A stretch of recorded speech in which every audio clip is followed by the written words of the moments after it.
Evening. We are back live for a bit. Got a quick dinner. And now we are going to make the neural MMO neural net run and see. We can put it on the website. We will see what I do after that. If I just do a short stream and call it, or if I start working on some other stuff. But at the very least, we'll do that. At the very least, we'll get this done. Rather. Okay.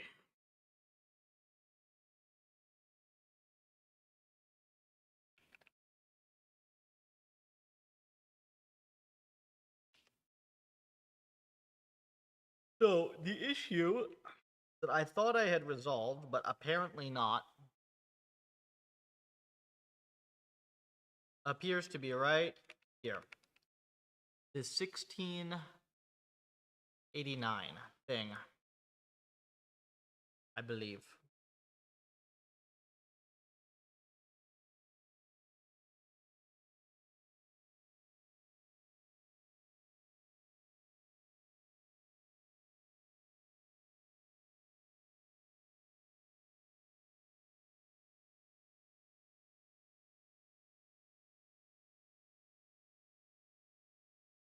I believe that this should be 1817.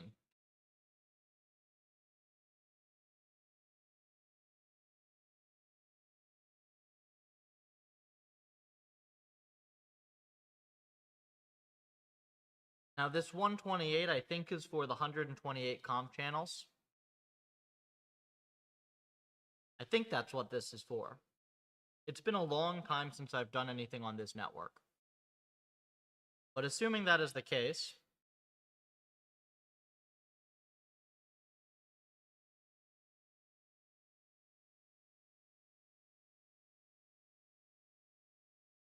I actually don't understand how this... Oh, it's because the output dim of the conv is supposed to be 128, right? Let me see if that's the case. 256. Do we have 256 comp channels? Did I do that without really noticing? Let's see. And for context here, what's going on, we trained a neural net in PyTorch with PufferLib. We trained it for 12,000 years worth of data. It's like something ridiculous, over 300 terabytes, 600 some odd billion steps. It did very, very well, and now I want everybody to be able to play with it. So in order to put it onto the website, we're porting the neural net to pure C, so I can load the trained weights into C, and then I can compile that to WebAssembly and run it online. And hopefully we'll be able to play with that online very soon as I fix this.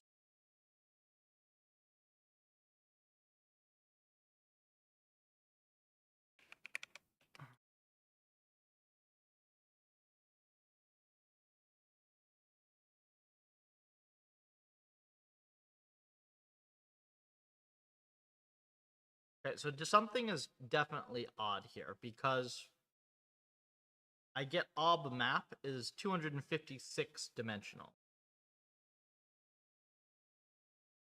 Which I don't think that makes sense to me. This is map 2D of map buff.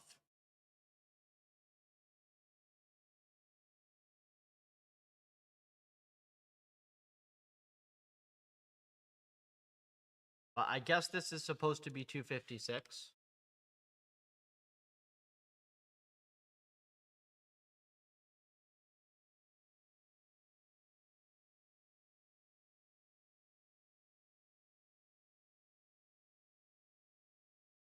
But we'll just try this for now. And this will be 256.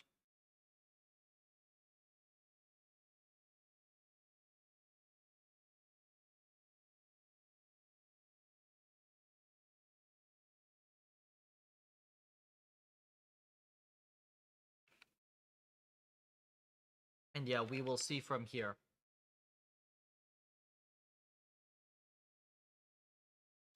So next, we have to recompile this. And then we will break on line.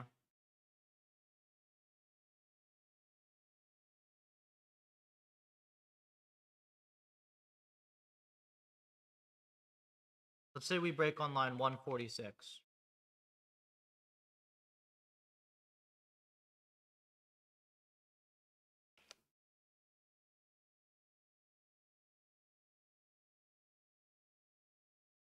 So now,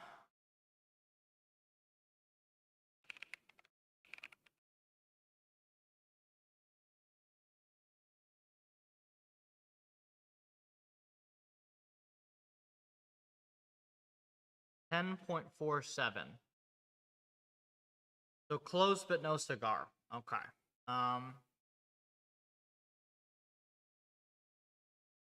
That's a bit unfortunate.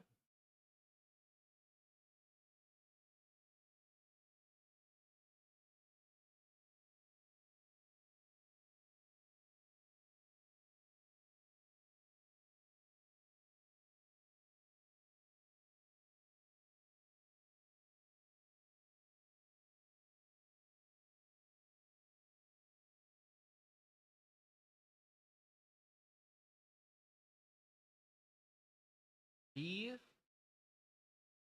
times 256 plus I. I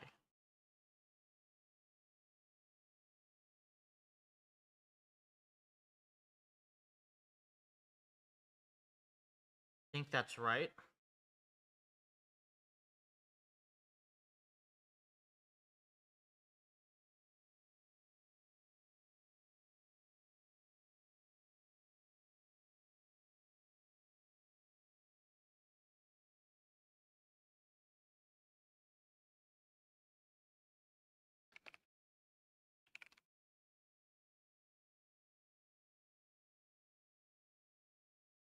And then there's the discrete encoding.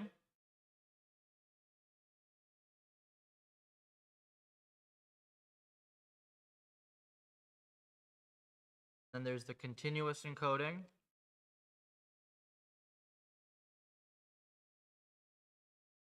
And then there's the reward encoding.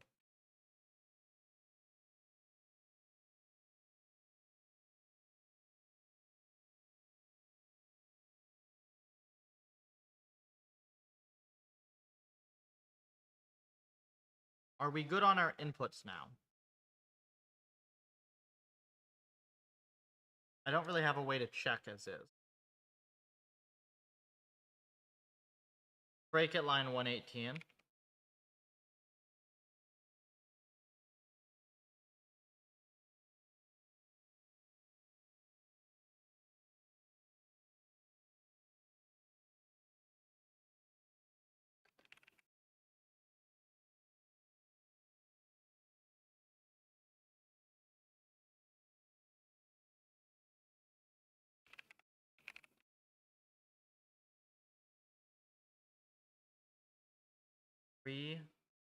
This is correct.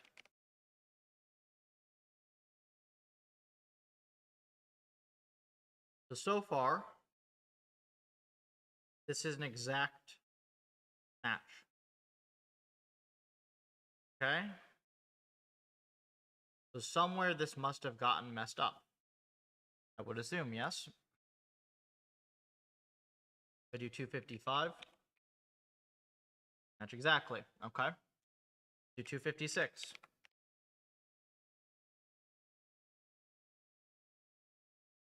Seven, eight, eight. Yep, this matches exactly. Okay. And now another good one, 1800.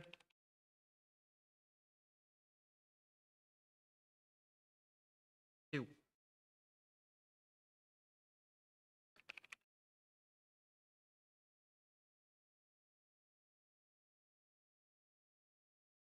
Ah, that's different. I see.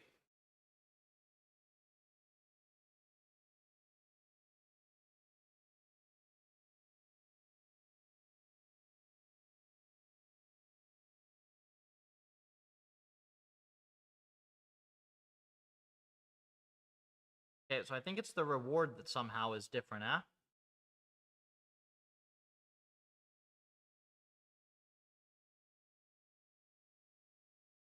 That's weird.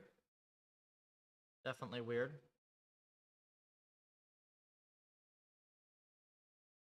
Oh, wait. D offset plus I. Yeah, no, this is fine.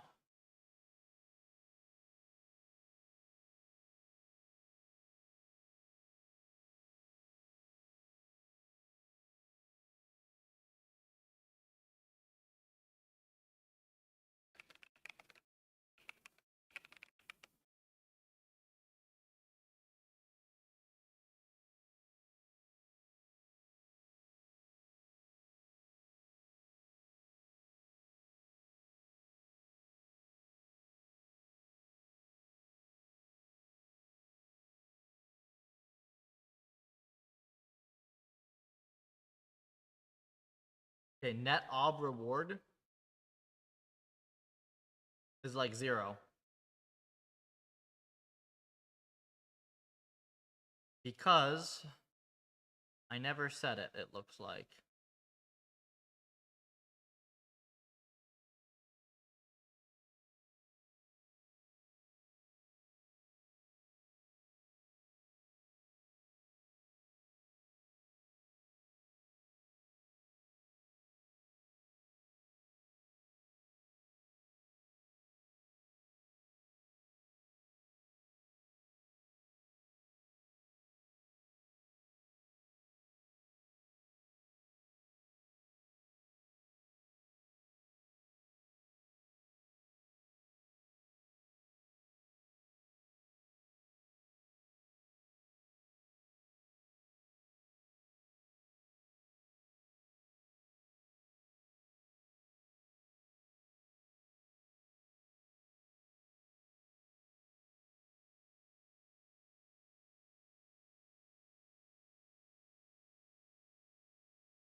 Yeah, that's kind of gross.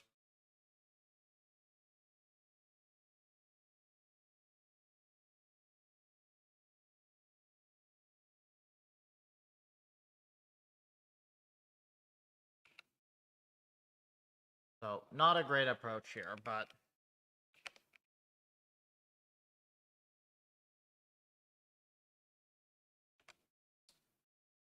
Break again.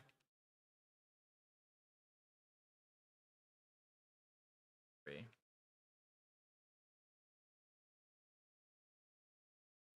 Okay. Now we'll see if this matches.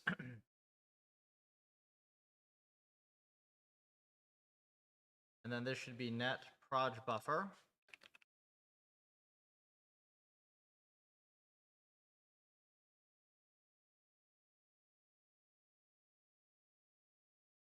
$18.15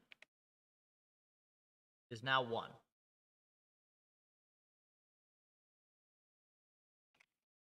Three. So now it looks like this at least has a chance to match. So we will encode this. And then we will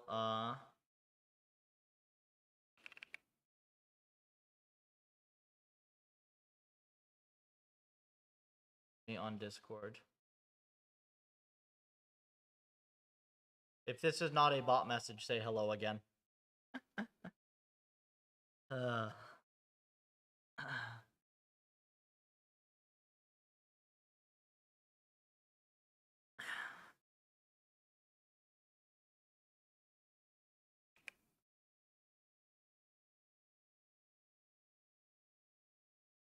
Okay.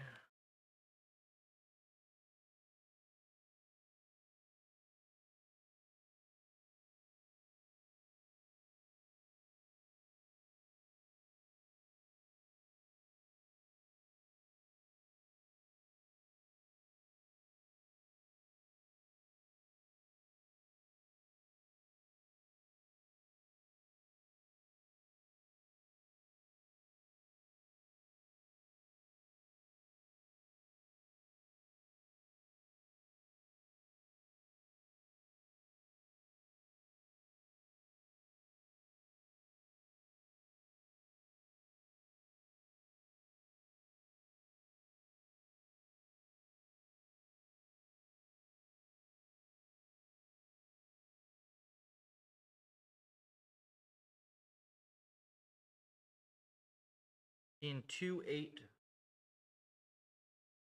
4, 8. Perfect. This matches. Match here. 209. Lovely.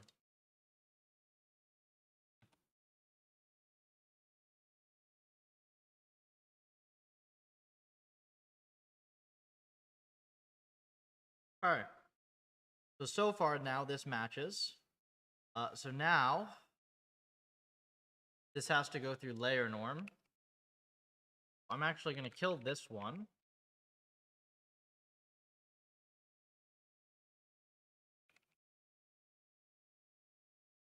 I'm going to move the breakpoint down to here. Actually, one up. We go here.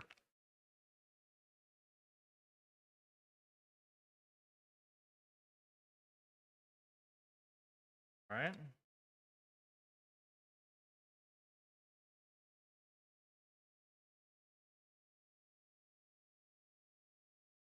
D4.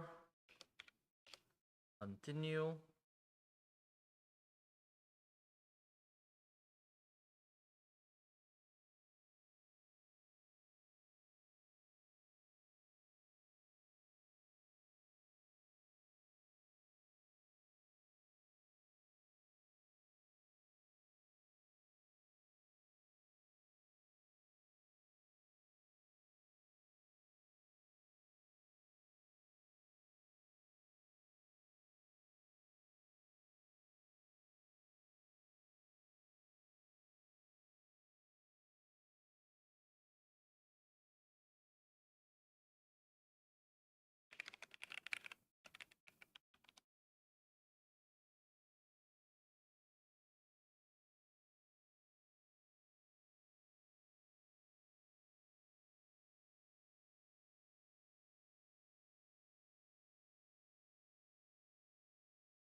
Looks good, right? 5, 7, 5, 7, 7. Yes. Welcome, Snowy. Yep. I am. And let's ban that other guy because that guy was a bot. Get rid of this. Not ban you by mistake. Okay, there we go. Thinking to read your thesis. I might learn a thing or two. That thing will be very, very long and very boring. Academic papers are just not going to be particularly fun to read. If you want to like get something in like a much more condensed form, my thesis video is on YouTube, and it did quite well. So apparently people find it entertaining. Okay. So 163K views. So this is an hour. And then after that, if you want to learn some stuff about reinforcement learning, quick start guide. Not this one. Where is it? Quick start guide here. Yeah. What's the difference between your thesis and the video? The video is my thesis defense. The thesis, as in the manuscript, is 170 bloody pages. Much of which is highly repetitive, because all of my work is around the same topic of neural MMO.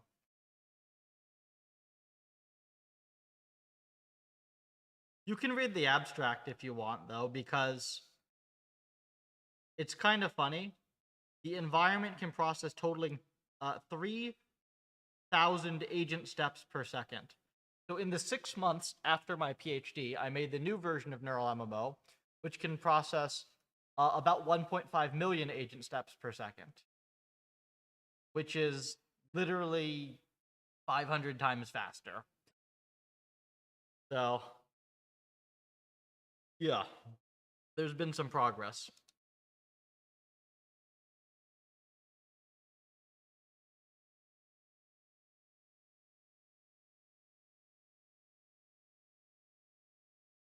PhD theses are usually not particularly interesting.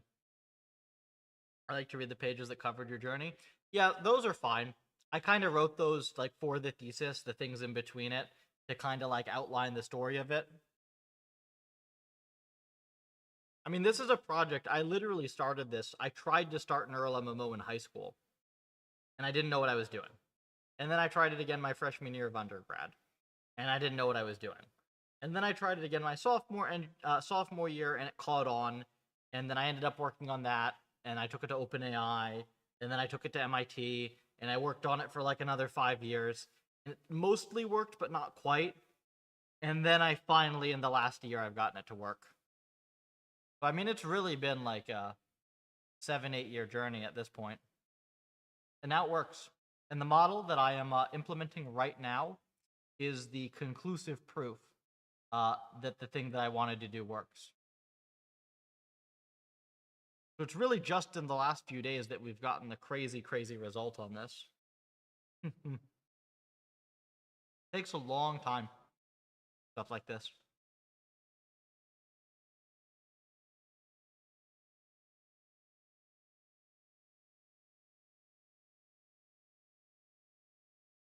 Very long time.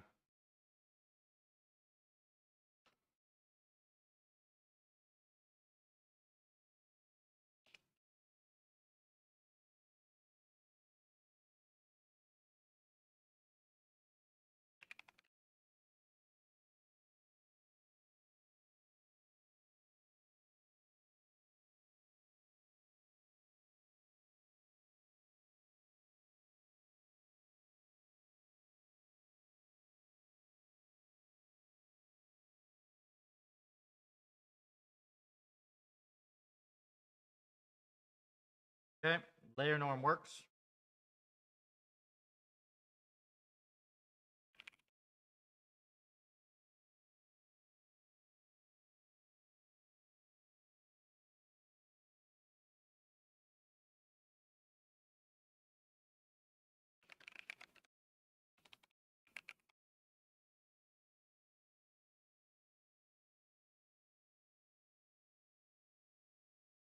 Okay, that works.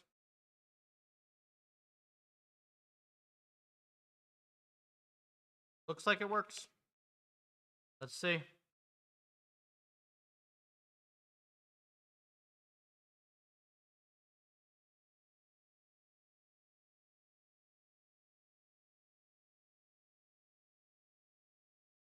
Let's see if it's smart.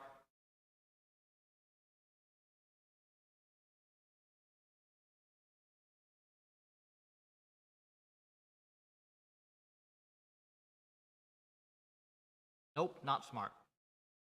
Something's happened to him. PhD people also have classes. Kind of. We had to take like 4 classes that really weren't relevant to anything I did, and then a couple of electives. That's it. You mostly do research. Trying to pursue Georgia Tech's online MS. Cool. If I'm right to understand the project, like an AI playing a game. A lot more than that, because the technology that is used in this enables an AI to do a lot more than play games. I mean, this fundamentally helps us to create artificial multi-agent intelligence. But yes, the form that it takes is the form of a game. Now, this thing is clearly not working the way that it's supposed to be working. I can show you how it's supposed to look. Oh.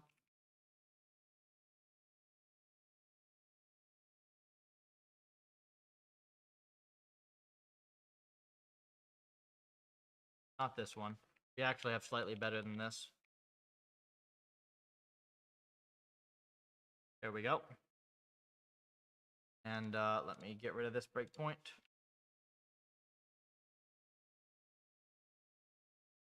Implemented on tic-tac-toe. Yeah, of course. Turn-based games are slightly more irritating. Just there's a little bit of engineering involved, but yes, very easily.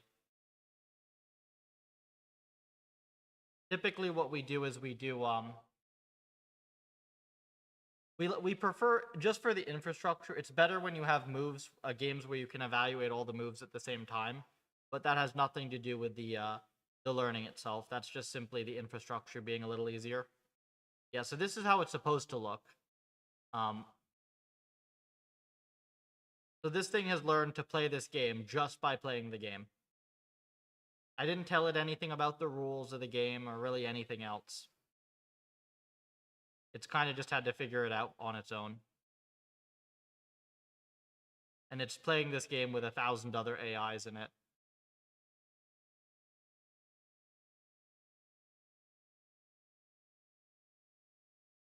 You can see on the hotbar that it has equipment. There's actually a market where it can buy and sell stuff.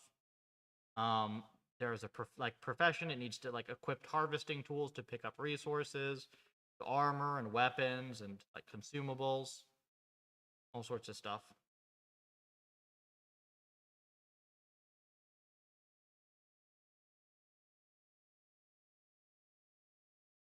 That's one of them, yes. I think more generally, the reason I do this stuff is because multi-agent interaction is really this fundamental part of intelligence, and it trickles into so many different random industrial processes. To give you some examples, right? We're looking at autonomous driving stuff. We're looking at planning-based problem around autonomous driving. We're looking at construction stuff. We're looking at drones. There are just lots and lots of different problems where this stuff is applicable immediately without really having to change very much at all from the form it's in here. It's a very general purpose tech. But the thing is, it never really worked before because it took so many years to get it to the point where it works this well.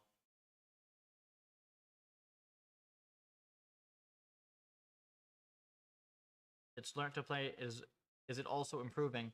It's not improving now while I'm running it here, but over the whole course of when I was training it, it played this game for, it took me a few days to train this model, but in those few days, it played 12,000 years worth of games. And this model is better than me at the game, and I wrote the game. It's very, very precise with its movement, and it understands exactly where it can and cannot stand. The higher level intelligence bits are still difficult. So it doesn't have it doesn't seem like it has a cohesive game plan of what it's going to do. But in the moment to moment, it is way better than I am at the game. And it's figured that out without me. It can't even see these pixels. The pixels, the rendering here, this is here for our sake. It basically just gets to see a big block of numbers. Possible to record its current moves and train on them in the background. If you do that, if you just record the moveset, it's not going to get any better because it already knows how to produce its current moveset. What it needs to know, right, is it needs to see events in the game. So it needs to see when it levels up, it needs to see when it dies. Things like that are the signals that it uses to figure out how to improve its gameplay.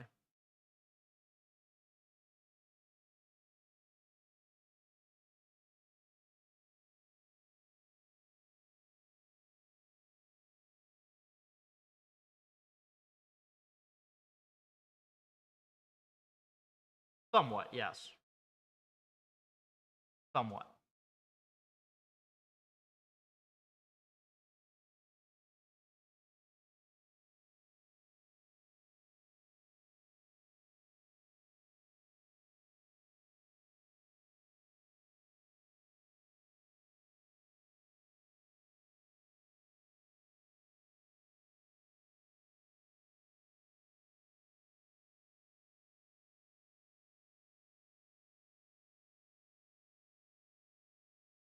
In the case of this game only, with just the current tech, it can't really see what's going on as clearly as it should be able to.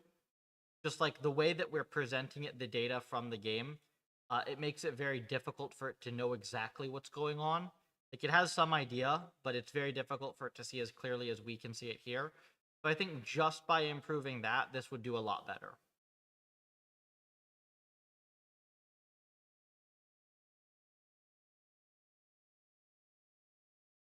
it's kind of funny here. Like, you see, it's like, oh no, it's getting hit. That's bad. But the thing is, it knows that that specific enemy is so weak that it can't do any damage to it. So it's basically, it doesn't play exactly like a human would. It doesn't care that it's getting hit because it's like really not doing anything to it. Like, see, it's funny. Like, we can hit improve. Yes, but like that's not exactly how it maps into the code. You don't want to show it pixels.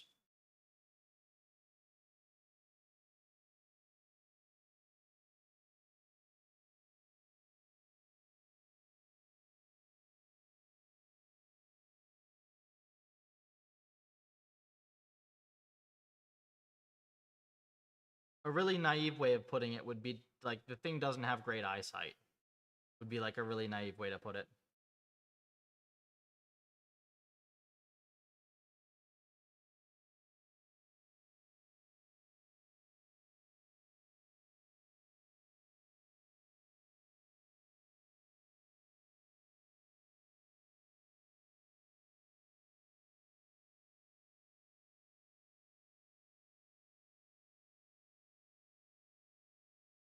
Yes, I know exactly how to do it as well. I just haven't done it yet. Because since I graduated, this is not the only thing I've worked on. You know, I've worked on so many things around this tech. I kind of did this thing in like a few months, maybe like 3 months, and then I really haven't touched it very much since, except that occasionally I come back and I train it. I run the training on it just to see how our latest learning algorithm does.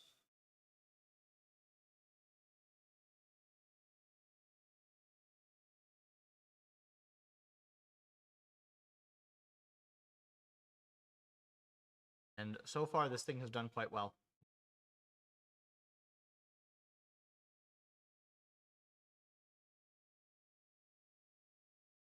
Yeah, like right there, it's kiting. It literally just learned a method to fight while taking no damage.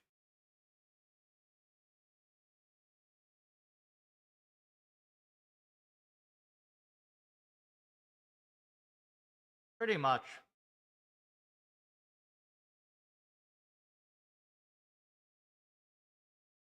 I mean, there are things that you can do that are directly helpful, like when you're pretty new. But yeah, some of the problems that we're solving in this project are really cutting edge things.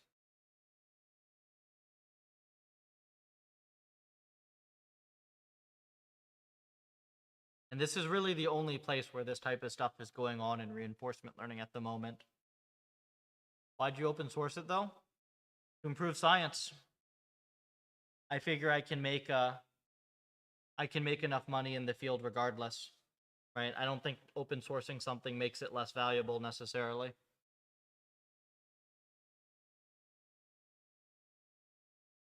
Companies see companies see the work that we've done, and a few of them hire us to help with their reinforcement learning efforts. Hmm.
Okay, let's figure out what the heck is going on with this.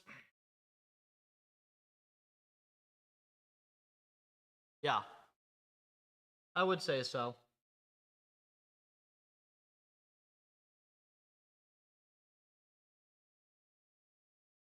I would definitely say so. Continue streaming and teaching bits? My content, some of it ends up being educational, though that's not really the primary goal of what I'm doing, right? The stream is, for the most part, like, I just do all this research live, and then people that are interested and want to learn can, like, join in and pitch into the project and learn by doing. What I'm mostly trying to do at the moment is a combination of things. One is I'm trying to improve the fundamental learning algorithms in the field. Two, I'm trying to make it easier to build simulations for a variety of applications. And three, I'm trying to go directly to people in industry now to solve hard problems using this tech that I've built.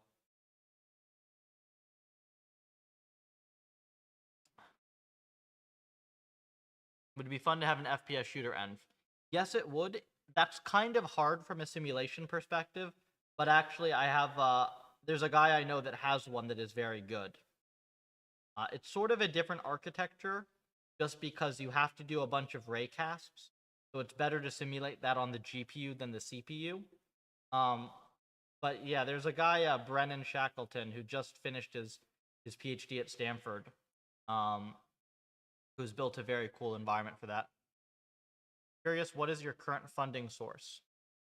I mean, some of it's personal stuff, but also, like, we do have clients, right? We have a couple of companies that pay for essentially extended support and also deliverables around our library.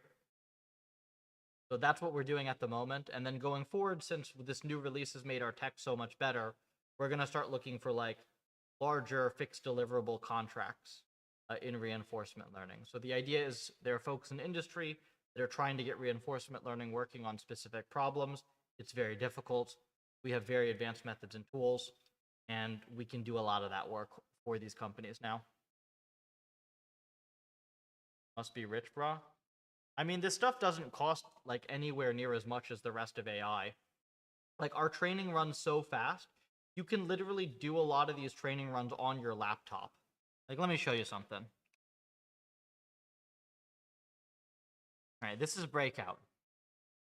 So obviously, this thing is not playing the game at all, right? This is just a random neural network.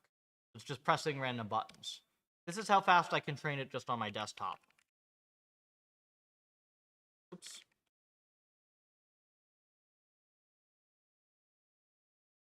Okay.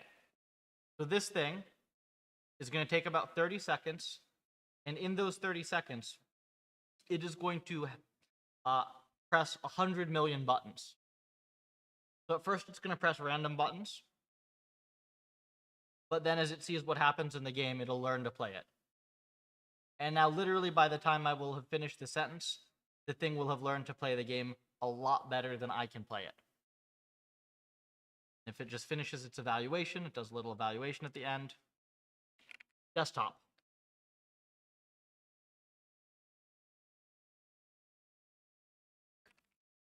So this is not something that's entirely new, right? Like, reinforcement learning has existed before now, but the difference is that stuff like this used to take hours or days. It takes 30 seconds now to do this. So we've just massively sped everything up. You can explain or share the algorithm. You'd have to read the quick start guide. It's proximal policy optimization with a bunch of fancy modifications. The core algorithm, it's an application of gradient descent to policy improvement, which is to say you're trying to adjust the weights of a neural network in a way that lead to actions that improve the score.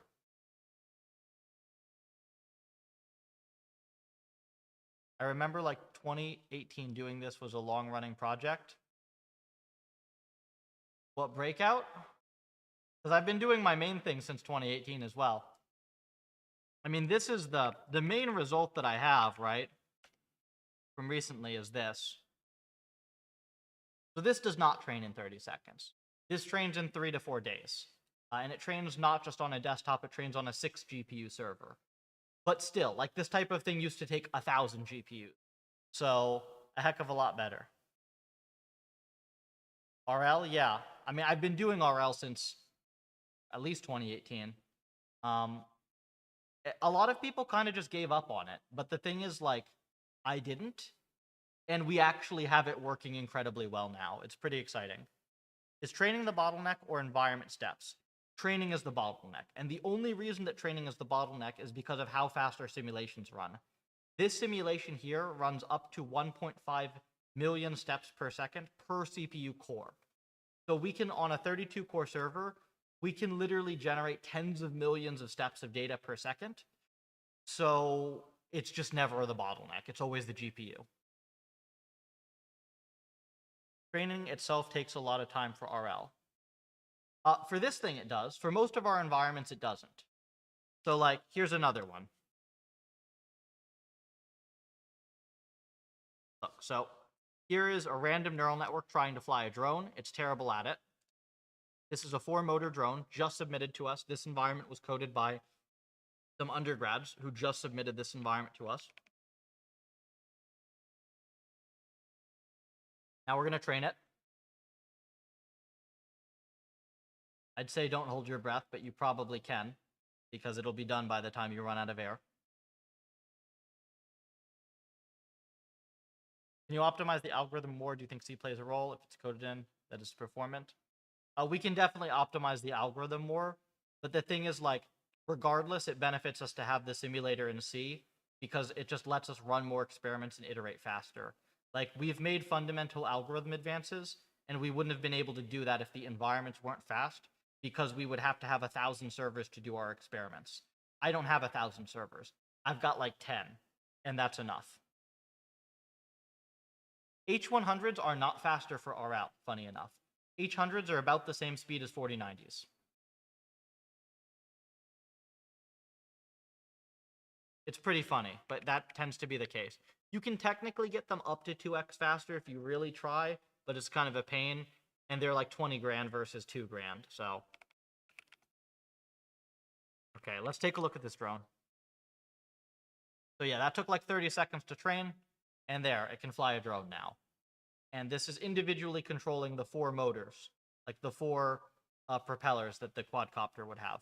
There you go. And leave it for a month. You actually can train this stuff on a 1650, no problem. It'll take like 1 or 2 minutes instead of 30 seconds. But that's it. Like, other than that, it'll just work. This is the cool thing now, right? Is you can actually do real experiments. Now, I do have some servers. Like, if you look behind me on the wall here, I don't know if you can see with the camera, I have, I believe, 8 or 9 desktops, and then 2 multi-GPU servers. We have a total of, I believe, 20 4090s and then 1 5090 for our research. Does it use images to train? No, we don't use images by default. We can use images, but it's much slower. So we like to do a partially observed local state. Did you do a poker playing bot? I have not. I've been tempted to because my father plays a ton of poker, and I think it would be kind of funny to make a good bot for it. It's apparently quite a hard problem. I don't understand why it's a hard problem, but it would definitely be a cool thing to do. If I contribute to Puffer AI and make some contributions, it means I've learned something. Yes, of course. I'd be scared to see the electricity bills. It's not that bad. Like, each machine, if you run it like full throttle, is only going to be like a kilowatt, so 15 cents an hour. And if I were to rent a machine, it would be $1 or $2 an hour. So it's like 1/10 of the price of renting them. So it's not that bad.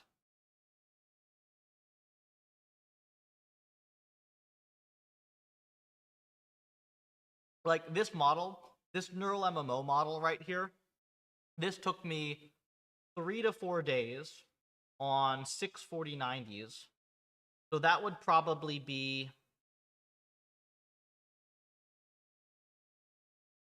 around like $1,000 of compute if I were to rent it out, like if I had to rent those machines. But because of this, it was like, I don't know, maybe $20 of electricity, something like that. Maybe 20 to 50. Still way, way, way less than if I'd rented them.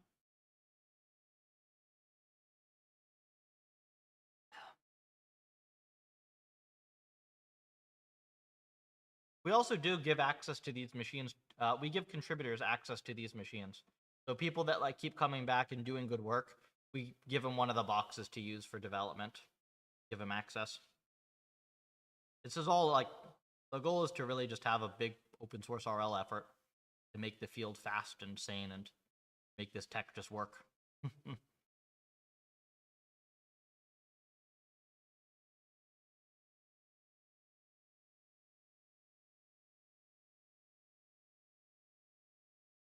So I'm curious as to why this is not... Oh, I know why this isn't working. This isn't working because I'm dumb. I forgot to comment this out.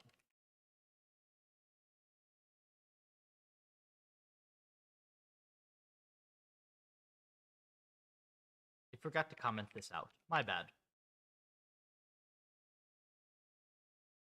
Okay. Neural net running in pure C. No PyTorch, no fancy deep learning frameworks, pure C. Let's see if it's smart. I have no idea how stable this is going to be. And the reason I have no idea how stable this is going to be is because, well, I haven't tested it at all. Oh, it really wants that shovel. It doesn't know how to get the shovel without dying. Oh, that's funny. Yeah, this is a way better model than I had before, though. Holy crap. Awesome. You gotta fight somebody at some point, man. What are you doing? It doesn't want to fight because it's low health, though.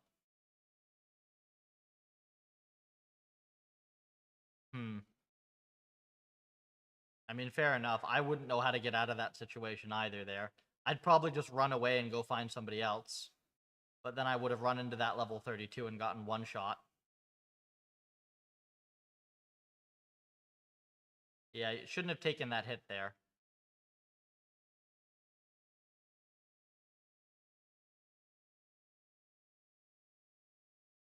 Yeah, there's a level 1. Go get him.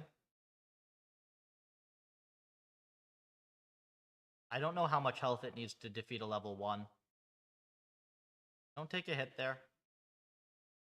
Okay. Can it play Legend of Zelda NES?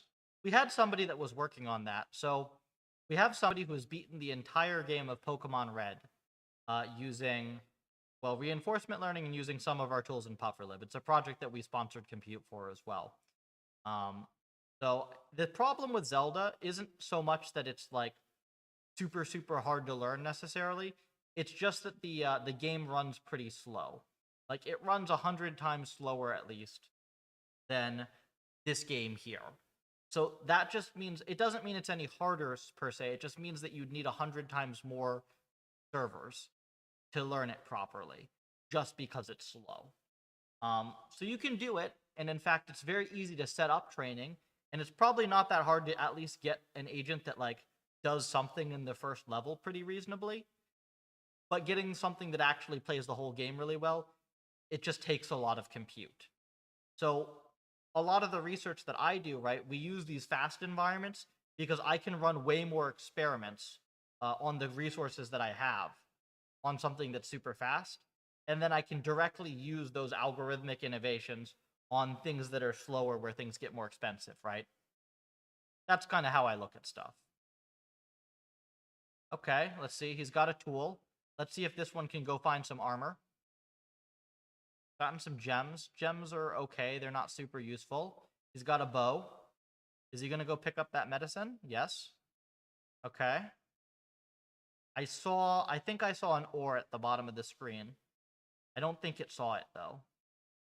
Okay, lots of medicine. Cool. Oh! It's healing. Holy! I've never been able to pull that off.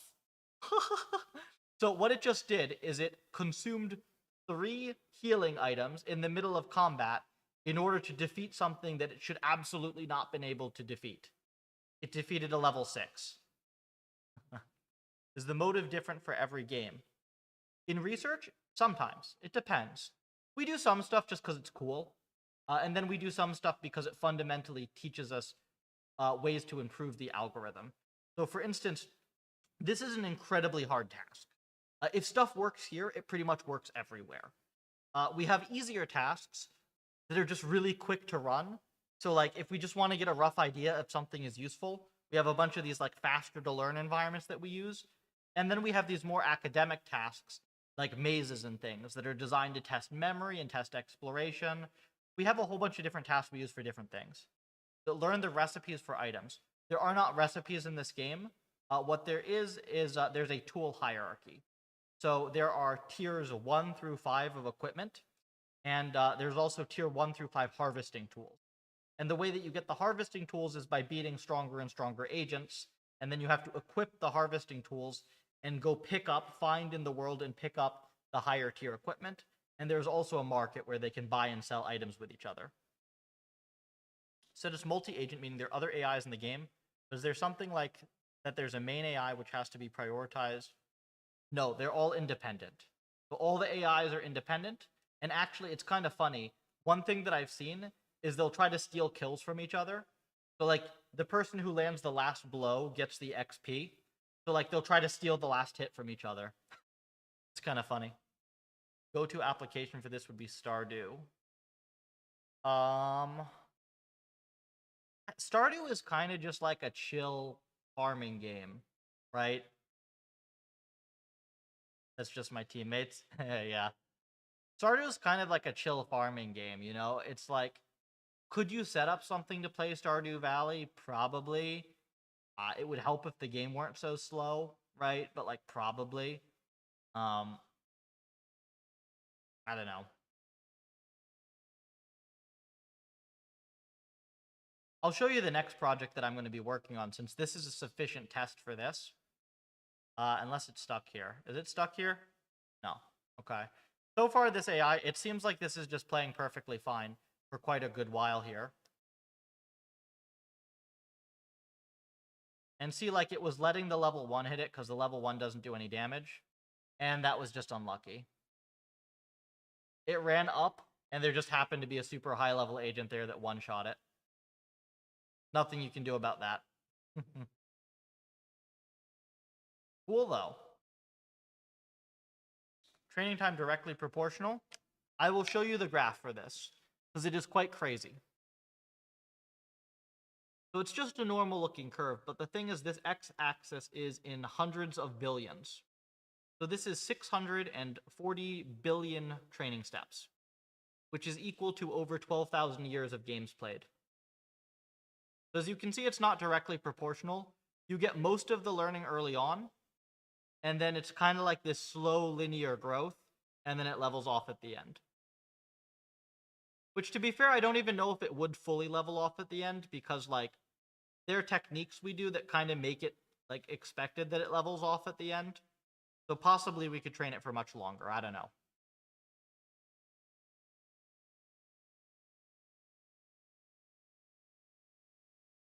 Doesn't that mean the human brain is crazy smart? It means the human brain has had the benefit of millions of years of evolution. These do not have the benefit of millions of years of evolution. Humans are basically hardwired to understand a bunch of stuff basically out of the box. It's really hard to build that into an algorithm.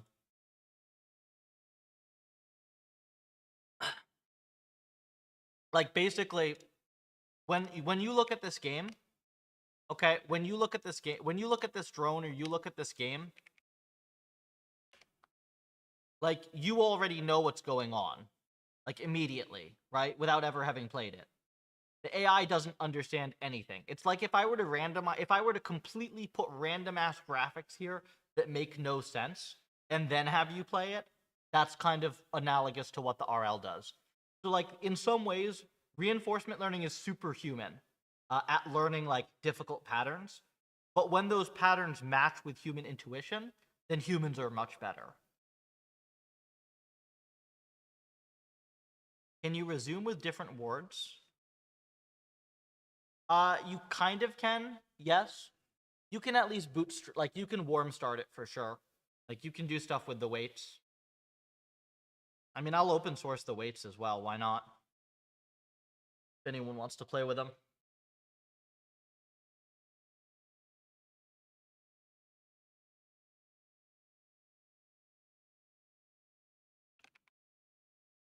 Let me commit this stuff.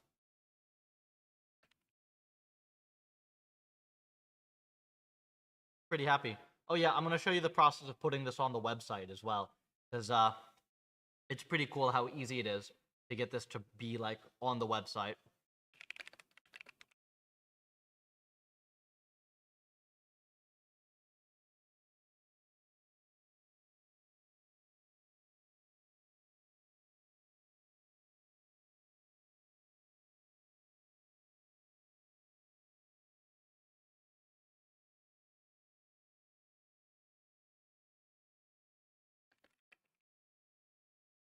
I mean, I better be passionate, man. I literally, this is all I do.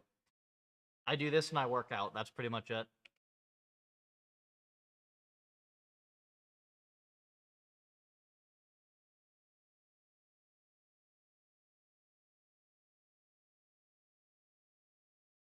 Actually, this is kind of like the least engaged I've been in a while because like releases are just not fun.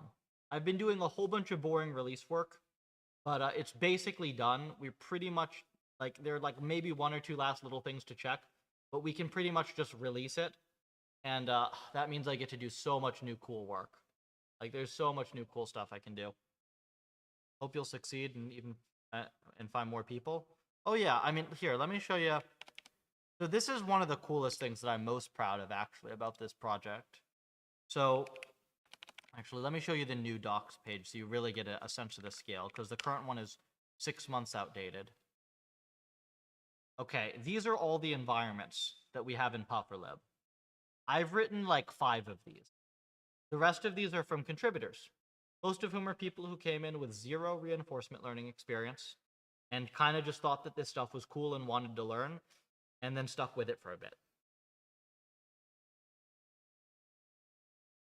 This was a new contributor. This was a new contributor who also did this one, this one, this one, and like a couple more down here. These were a couple of undergrads who were brand new. Let's see, these 2 were me. This one was somebody who was brand new to both RL and even programming. These 2 were by a new contributor in the last few weeks. This one was by a new contributor.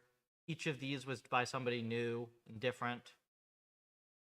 Yeah, so it's like maybe 10 different people at this point.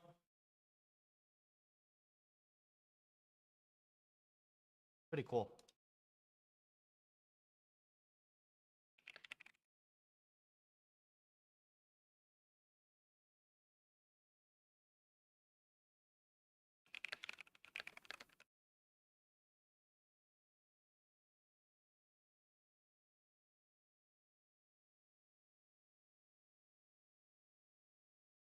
In GSOC?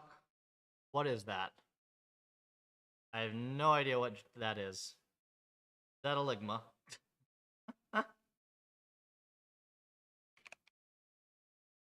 Oh,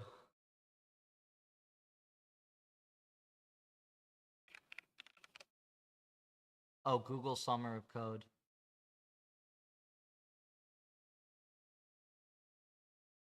Huh. I've never done this thing. A bit much. Like, technically, brand new programmers can get involved with this stuff, and we've had a couple people do that. It's quite difficult. You really have to want to do it. If you do have some programming background, though, then it's pretty straightforward to get into it.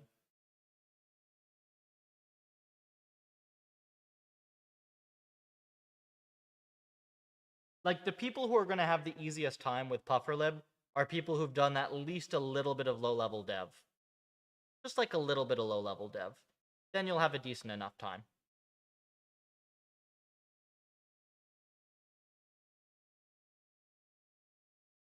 All right, here. I said I was going to show how you put this on the website. So this is the super cool thing.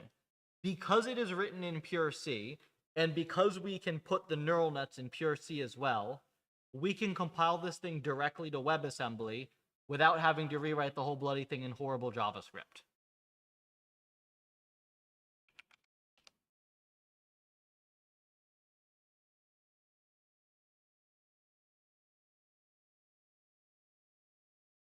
MSDK. Now, puffer export. No, puffer. This one.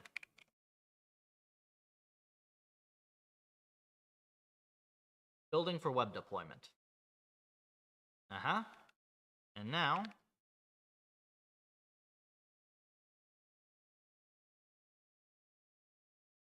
oops, my watch is dead. Let me plug this in.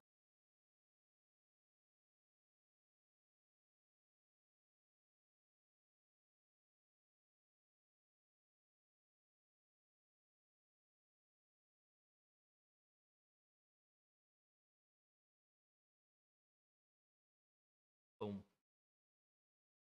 And now, if I just relaunch this website, I think I have to go here so that it'll refresh. Now if I do this, we have a smart policy.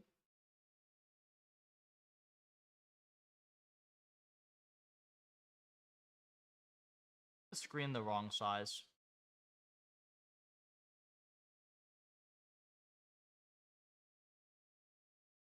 I don't know why this screen is the wrong size. Let me fix that. I don't like that.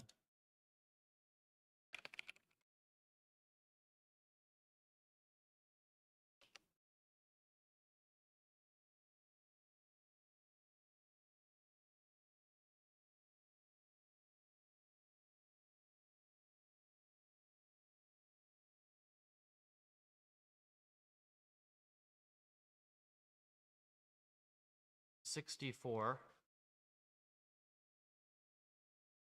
times 15 and times 11.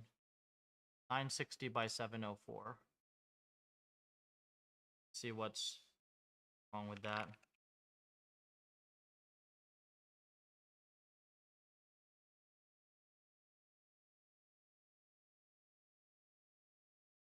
Okay, so I messed this up completely.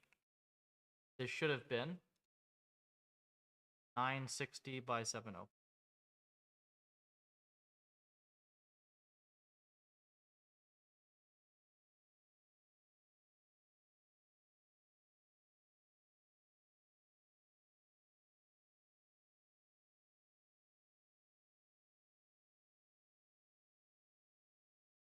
There we go.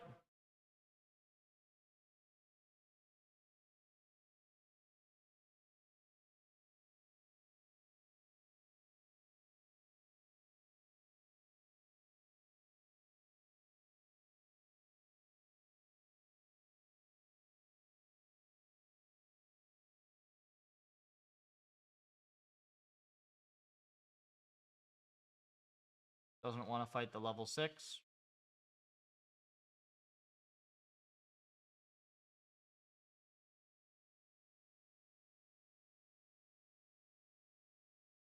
Is it always going to be the same thing on here?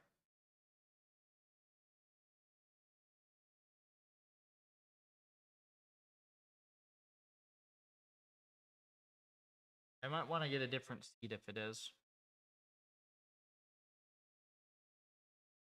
Because I don't like having an agent that starts all the way at the side.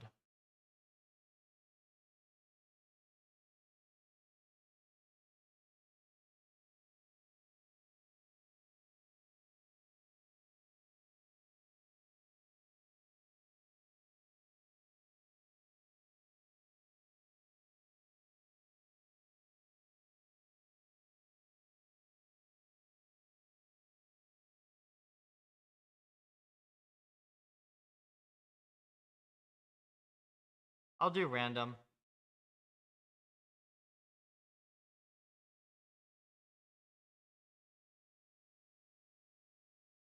There. The thing is, I don't actually know if that's going to do it correctly, because mscript and randomness is weird, but here. Be like this. Okay, we're somewhere different, and if I click it again, yeah, we're somewhere different. It got almost one shot by this thing as soon as it spawned.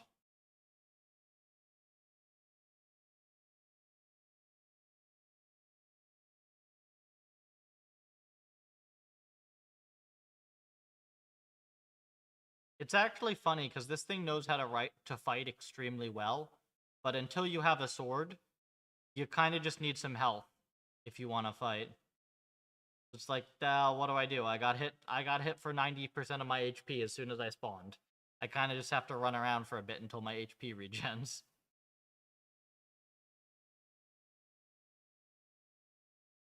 I'll show you what a human looks like playing this in a second.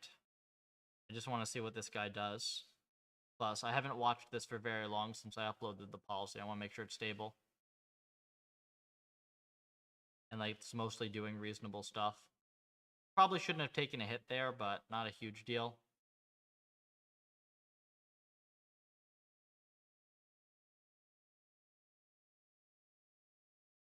Take a hit if it's okay. Oh. Yeah, level 29.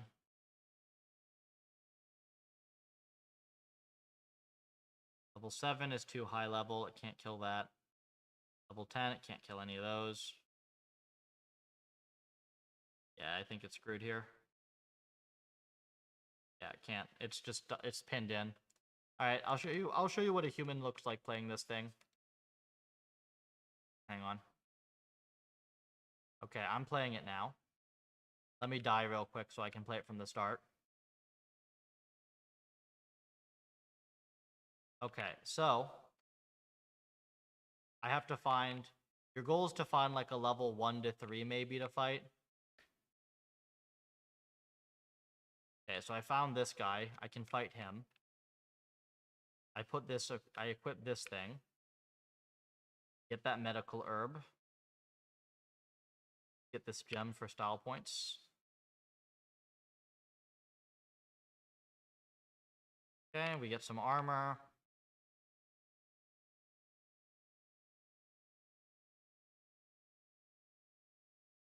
That is a level 17. I don't want to go near that. Okay, we get a sword and a helmet. I would like some boots. Oh, there's also medical herbs down there.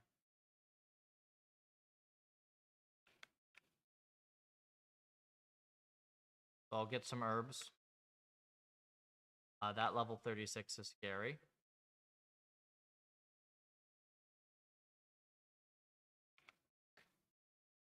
Okay. I don't even want to go over there with the level 36.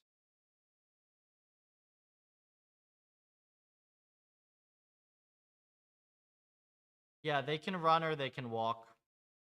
The enemies cannot. The enemies cannot run. The enemies can only walk. This level 9's too strong, even with the armor.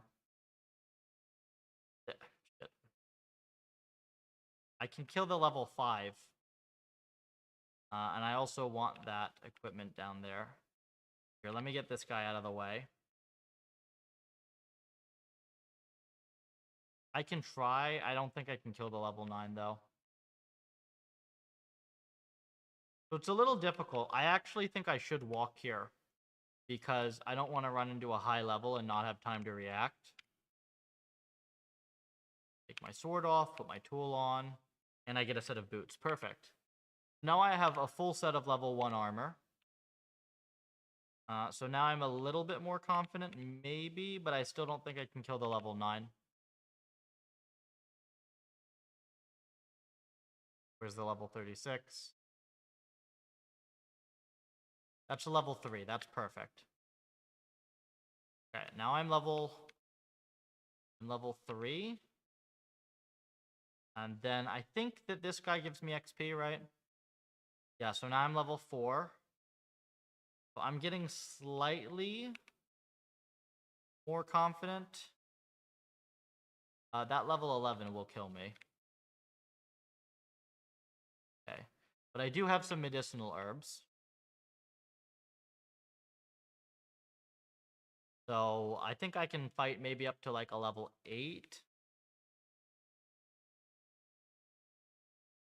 10 is going to be too strong. Unless I could try the cheese.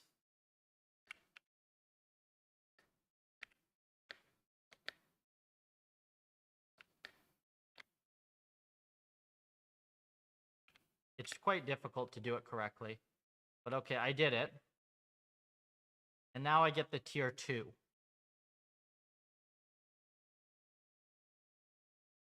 So with this, I should be able to get some good stuff.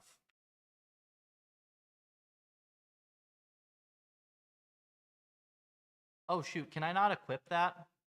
Oh, I forgot that I messed up the action space. You can't equip from this slot. I forgot about that bug. Oh, that's unfortunate. Dang. That's a big mess up. Alright. Well, I guess I have to, yeah, that sucks. I guess I have to go find somebody else to fight. Level 4 doesn't give me anything, and the other ones will kill me. Level 5? That's level 9.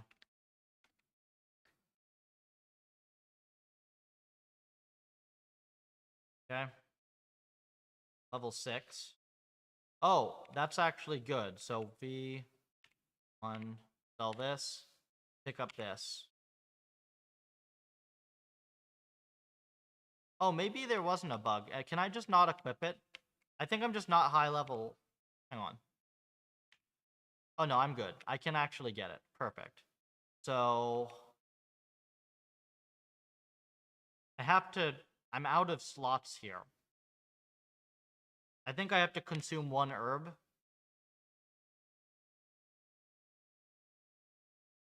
Okay, this is too high tier. I forget what it looks like, but there's a higher level ore, and there's a higher level bow. But I don't know which one it is I should be able to get. Those are tier 1s. I don't care about those. Let's see.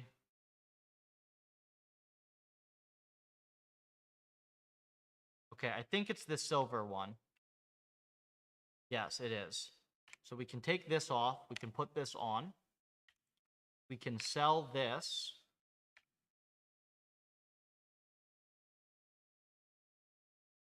Take this off. Put this on.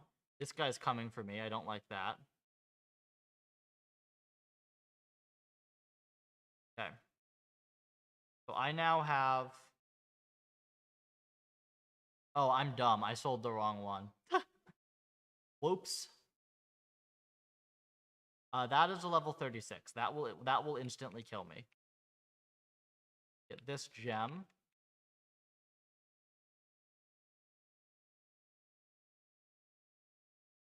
Two. I think I can just kill this thing without even a weapon on, right? Yeah. Okay. Oh, that would actually be quite good, though. I think this sword...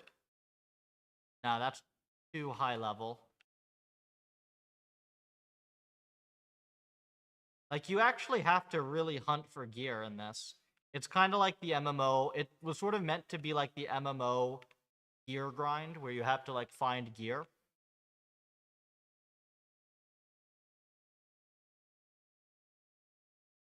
So level 17. So the level 15s and above have ranged weapons. That's why they're kind of scary. Like, this guy has a ranged weapon down there. And it will do a lot of damage. If I, like... The one way that you can kind of die by accident is if you just run into a level 30 off screen. Like, they can kind of just one-shot you from the edge of the screen. I still don't have a bow. I think I've checked this entire lake, though. We'll get the blue one because, I don't know, I like it. Oh, that's the bow. Okay. I forgot what it looked like in my own game. Duh. I should be able to, like, go exploring a little bit more here with this bow. Because I think I can kill everything up to level 15 with this. Yeah, so that level 14, for instance, it's like really easy to kite with a bow. So yeah, there's meant to be like tech in this game as well.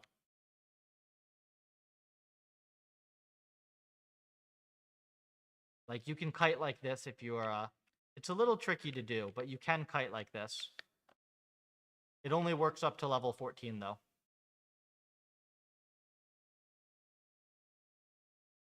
This guy can just die instantly, who cares? And the only other thing I would kind of like is a sword. That's a level 22. I don't want anything to do with him. Oh, level 7. Perfect. Okay, so now I'm level 8. Is much more formidable.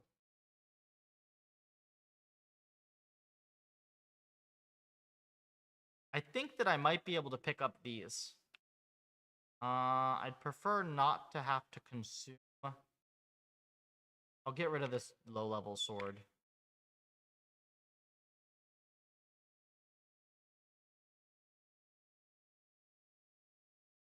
Okay. So now we're pretty well off, I think. I only have one piece of level 2 gear, but maybe it's good enough. We'll see. Sword does a lot of damage. That level 34, very scary. I mean, you can see why this thing is like kind of tricky, right? Because basically, if you're not paying attention for a second, you can get one shot by the high levels, and you can also get like boxed in by like several lower levels if you're not careful. And also, like, they'll come fight you when you're like in the middle of trying to pick up equipment as well.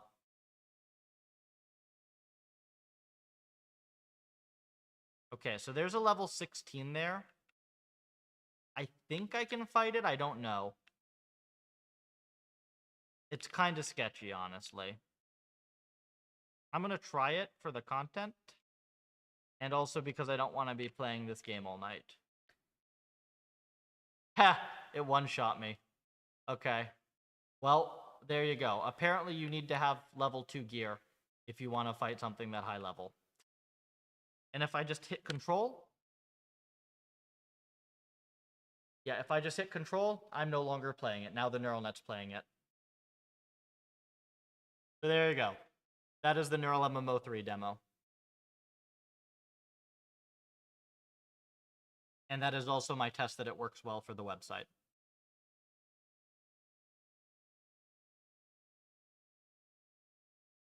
I'm quite happy with that. What's next? I think we actually get to start on the next thing.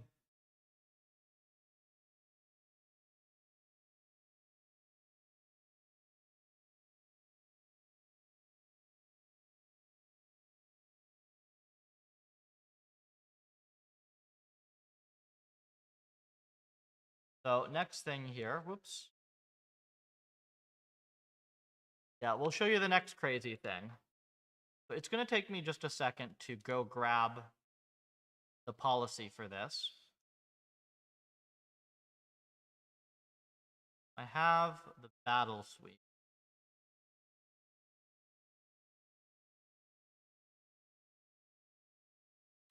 So this is a short set of 59 experiments that I ran to try to find some good settings for this specific other environment I'm about to show you. What do I like the shape of?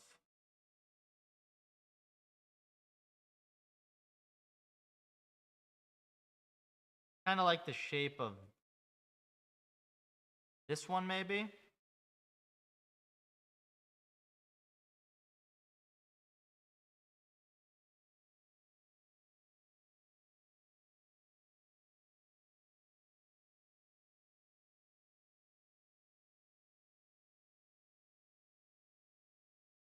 Yeah, this one's good. So all I have to do here is I have to grab the settings of this environment, and I have to put them into the configuration file for this.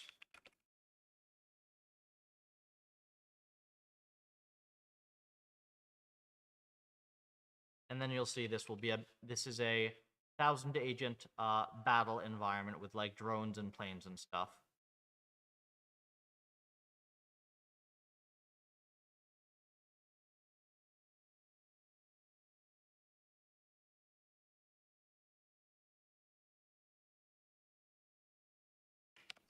Looks like kind of a slow setting though. We'll see.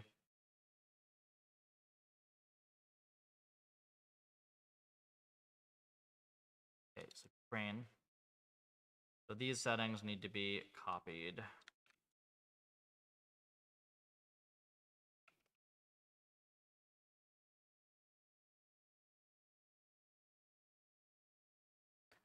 And I should automate this process, but I haven't bothered, so I do it manually for now. It's not that many settings. A few numbers.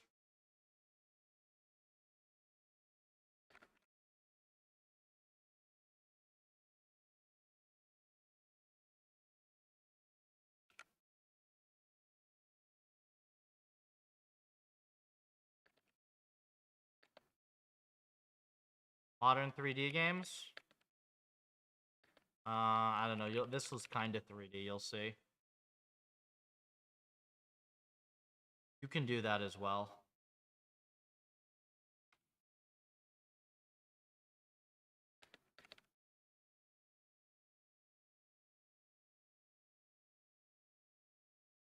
These are kind of crazy settings.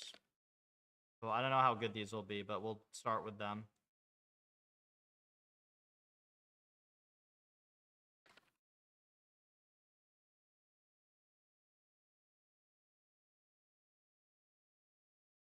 Hopefully this does like something interesting.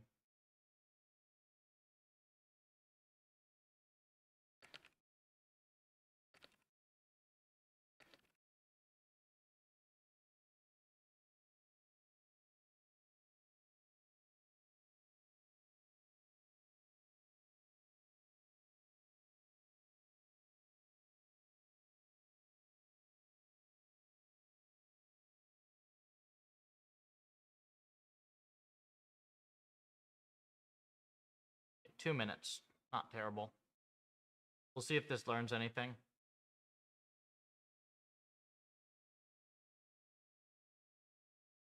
Let me see what number we were supposed to expect on this.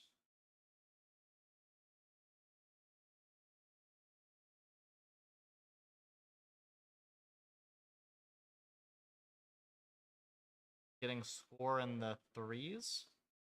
Oh. Huh.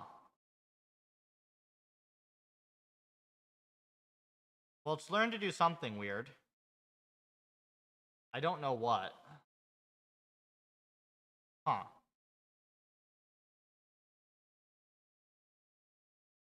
Very possibly just,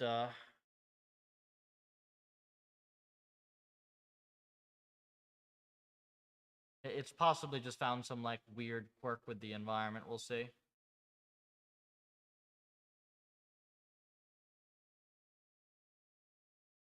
I think you need to train it this long, like...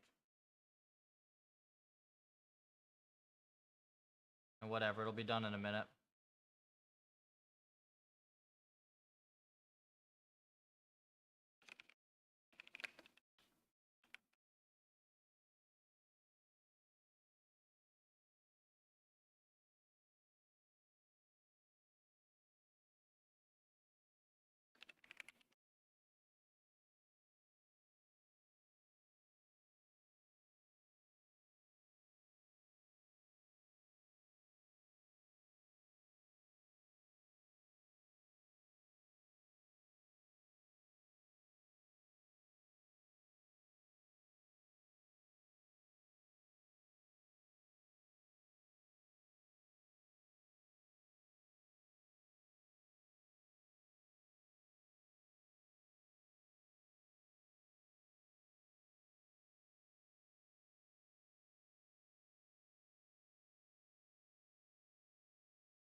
We have all that nicely stored. This is almost done. And this looks like it's learned something.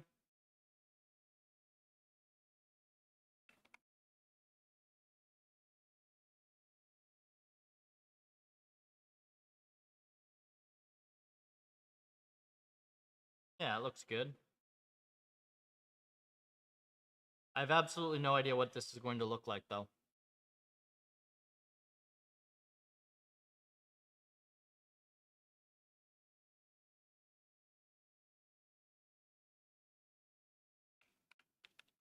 Okay, here are the armies.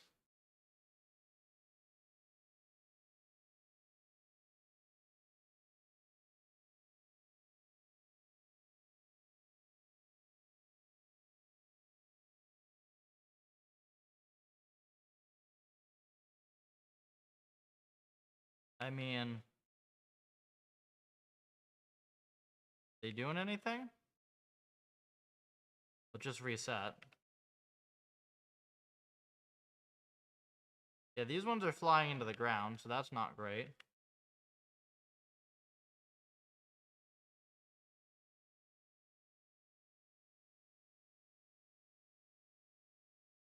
I mean, these ones are like fanning out at least in a reasonable way. Yeah, like these actually look like armies.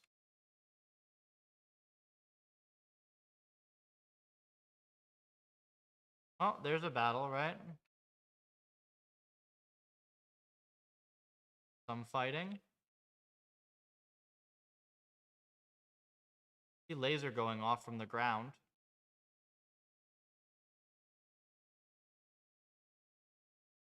Huh.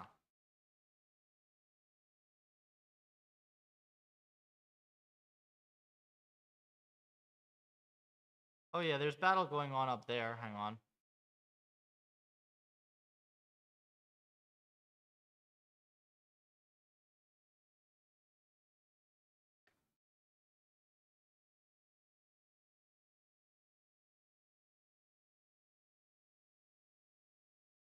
Yeah, their lasers going off, so they're fighting up all the way up high in the sky. And I like... Oh, this is how you do it. Yeah, okay. I just forgot my own controls. Okay, yeah, so they're fighting up here.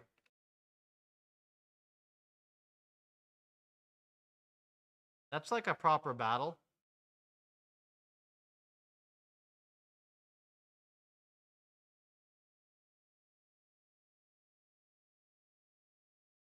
I don't know why these ones are just like pouring into the ground like that.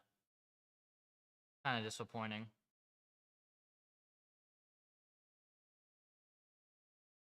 But there are some proper battles. I think this is what I'm going to work on for most of tomorrow. They're dipping, they don't want to fight. Yeah, but they don't get penalized for dying. I intentionally did that so that they wouldn't just be like pussy out. And then when they all disappear like that, it's just the environment resetting. Okay, I mean, this is cool, right? Here we actually have battle going on the ground.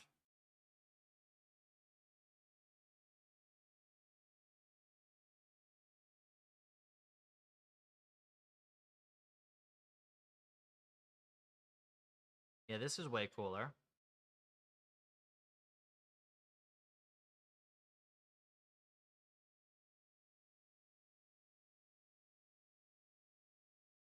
Only one wins.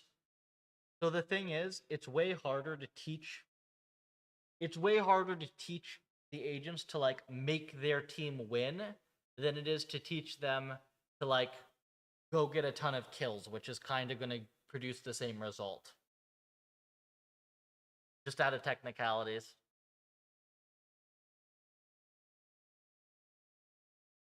I think that's this probably I'm going to start working on that environment all day tomorrow. Time is at 8 p.m. Can you fine tune it in a way that only one agent remains? You can. And from a learning perspective, there's nothing difficult there. In practice, we prefer not to remove agents during training. We prefer to just like respawn them somewhere else. And the reason for that has nothing to do with the learning algorithm. It just has to do with how the infrastructure like puts data together.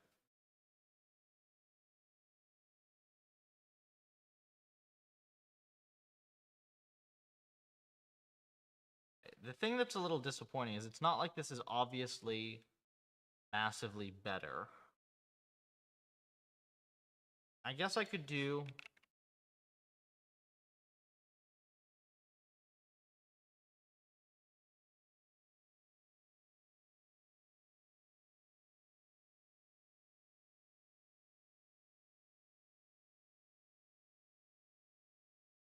Like, none of these get, like, 0 collision rate.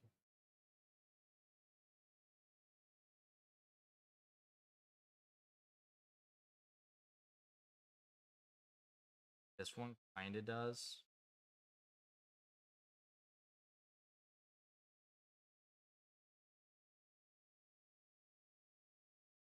What the model can do, what's tough to achieve.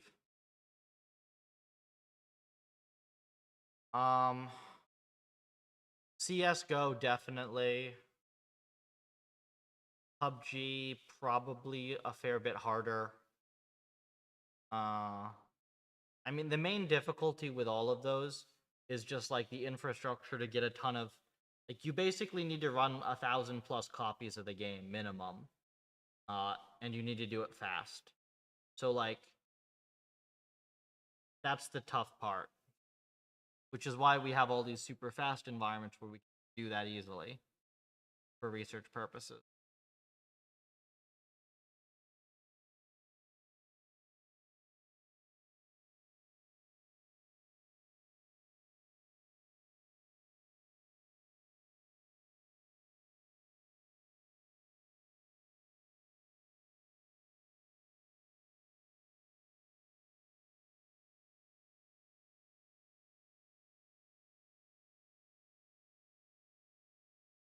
You have to fine tune parameters.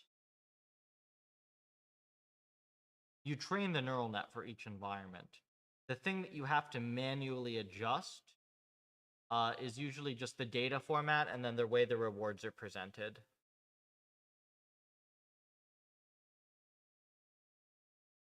Like, as you've seen, right, the fact that you have to train on each environment doesn't matter when you train super fast.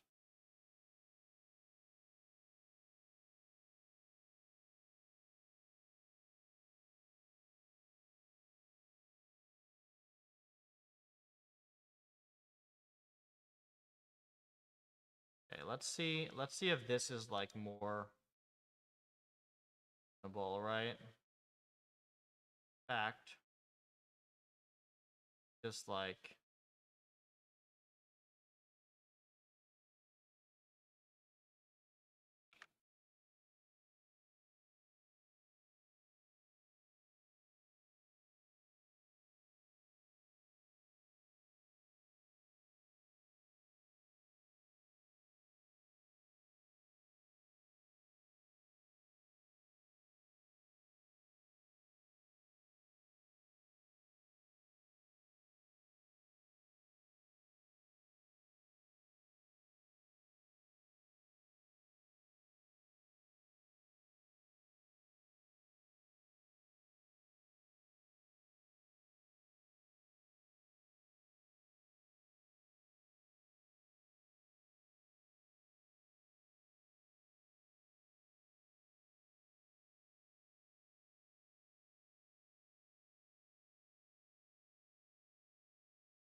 what the heck is wrong with this?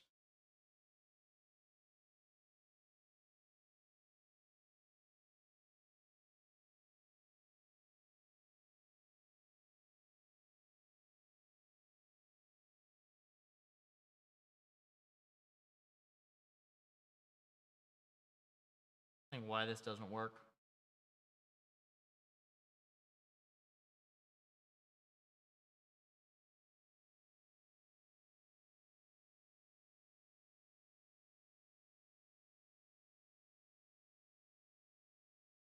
That's weird. Well, no big deal. We'll just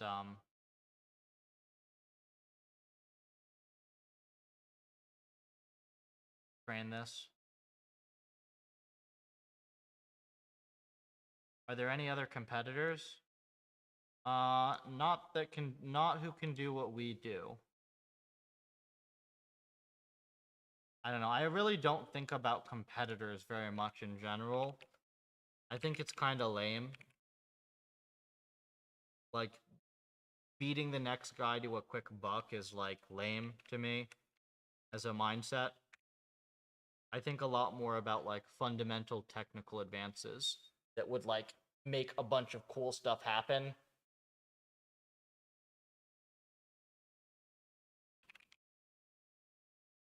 I don't know. Everyone always asks me about competitors, and I'm like, I don't freaking know. I don't really care though.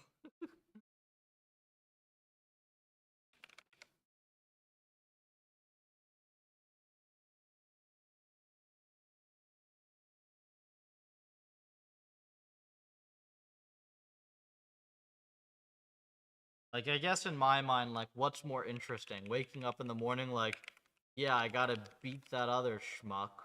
Or, like, yeah, I gotta make some freaking awesome sci-fi tech. Right? That's how I look at things, at least.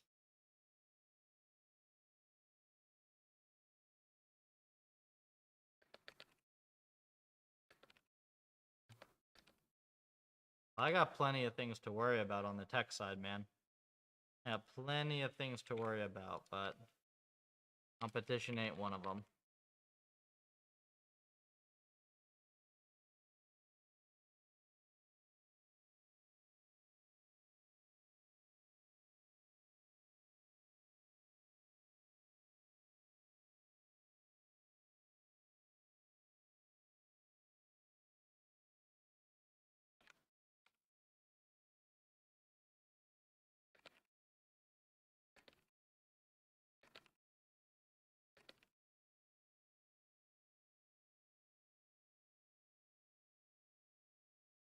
Okay, so these parameters at least look more reasonable to me.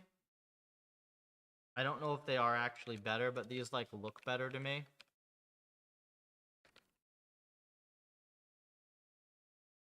Websites.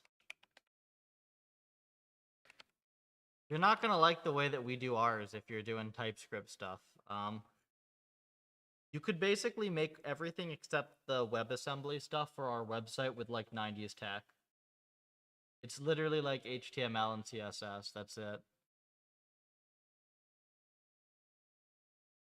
I don't know. We keep things very simple whenever we can. Like even all these sims, right? These sims could be like a giant nightmare of C++, but like they're actually just really, really simple and basic C. I like simple things. I don't like complicated things.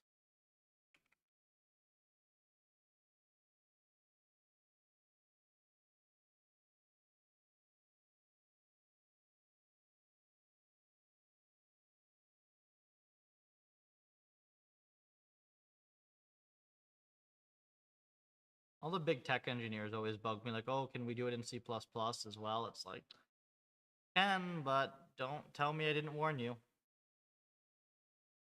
You understood what's the meaning? Yeah, but then they say, oh, you just have to be better in order to understand it. And it's like, well, if I can write the same thing shorter and faster and simpler, that's actually the better thing. Yeah, so this is a way better policy, I can tell here. And the way I can tell is by how it's training super stably and the collision rate being a lot lower. Now, it seems like at the very end it messed up a little bit, but it did mess up a little at the end, but we'll see. C is the best. I mean, you can get the same performance in C++ or whatever, but like C is effortlessly the best. Like if you just want something to be fast and not have to think about it like that much, like C is fast by default and you have to be stupid to make it slow. Whereas like other languages are slow by default and you have to be clever to make them fast.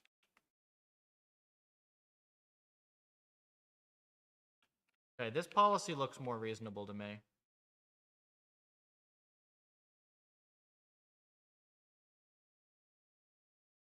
I actually think I want to train it for only 40 mil because I think it sort of collapsed at the end. Hey, Bet. Hey, Bet, we got the neural MMO policy working on the website. I had to fix layer norm and some stuff. I have deer outside eating the apples off my apple trees. If they get any closer, I'm going to go out there and get me a venison steak.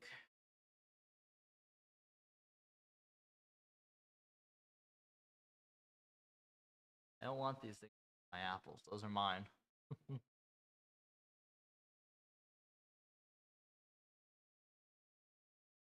Okay, so it's not that it's unstable, it's that when you eval it, it actually gets worse. What happens if I do? We'll put it back in for, yeah, I guess. Chronic wasting.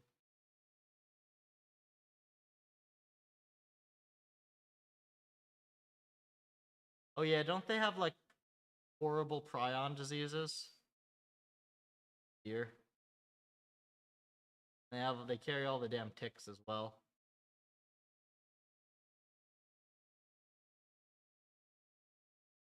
This fatty is outside eating my apples.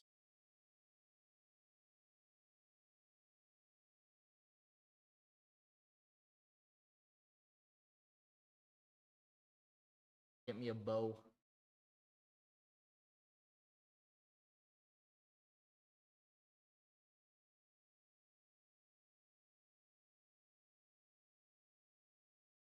If he gets up close enough to the tree, right? Main trees that I have, then I'm gonna go out there and I'm gonna get him.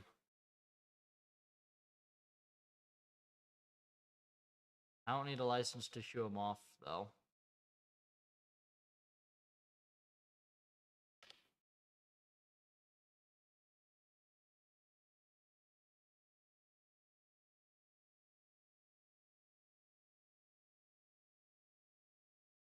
Could probably go run at the deer. That'd be a fun thing to do. Who wins, me or the deer? 2-to-1 odds in my favor.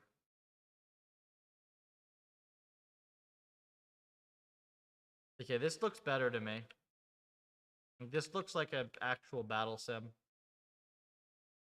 Pew pew. Dibs on deer. But the thing is, humans can only do that if they're trained. You can't do it if you're not trained.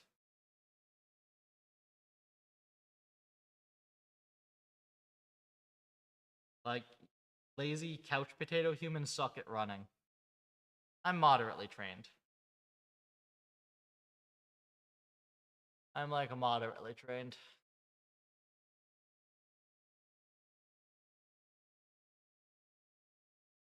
Like, humans can get really good at running.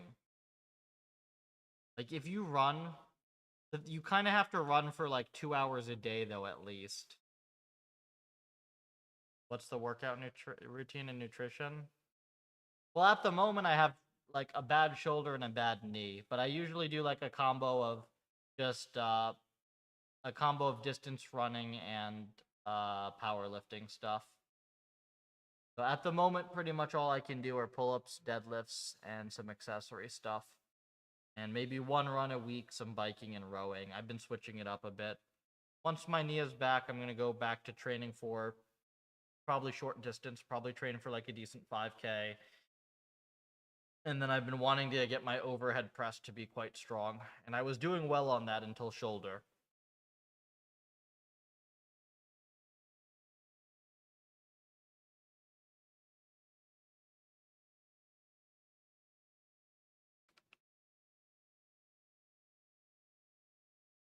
It was lightweight. I was pressing like I was shoulder pressing like 60s.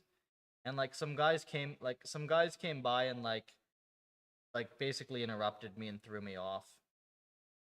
So I dropped it at like a weird angle. Like I just jerked my shoulder back a bit. Hairline fracture running is rough. Yeah, I just have I think it's patellar tendonitis on my right one. And I just don't want to tear it, so I've been taking it easy.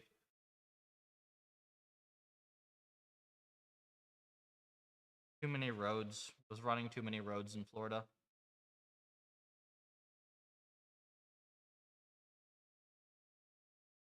I have a good diet. I mean, it's pretty much just all whole foods with enough protein. Nothing special.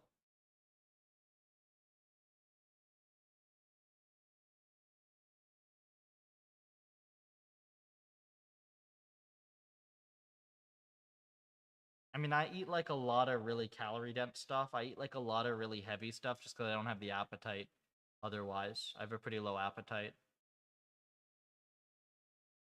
Tough to maintain body weight, frankly. Okay, I'm trying to think if there's anything else I can do on this environment tonight or if I should just call it early. I think it's going to be kind of an ordeal to get into what we need to do next on this. See if I have...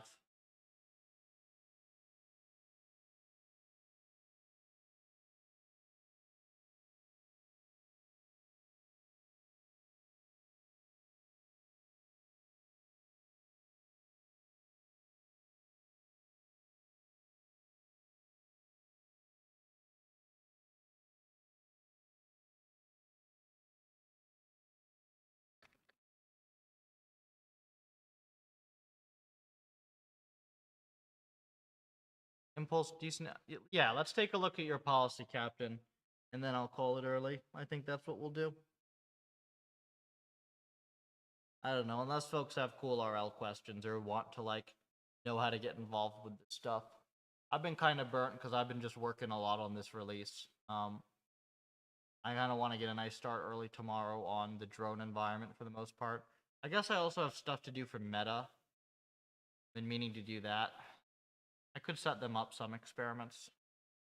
I might do that after I look at Captain's thing. Sure, Captain, where should I look at this policy?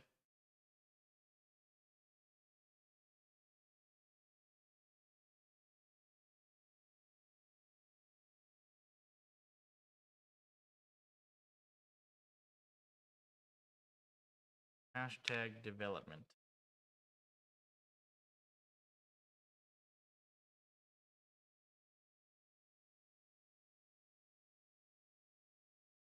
Hey, checkers and PufferLib. Very nice.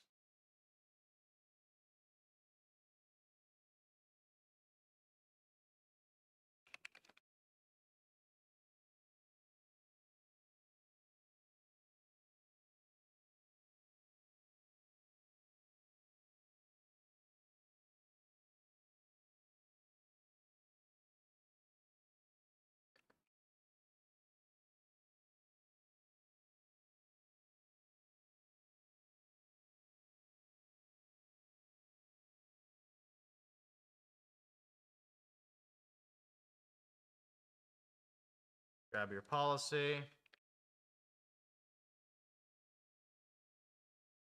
So what did you do different? Did you just like run it on the new thing and have it work?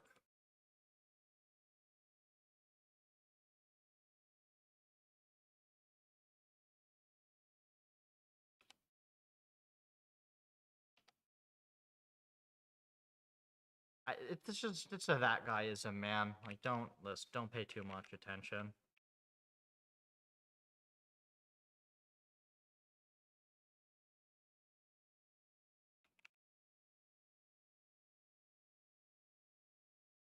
Just trained on 3.0. That's what I like to hear.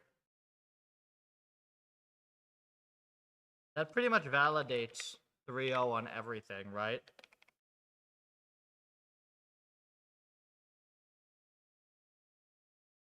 Yeah, I don't know. I pretty much just hate the way big tech engineering does everything. I can't work with it. It's just bullshit. Like they still get work done sometimes, but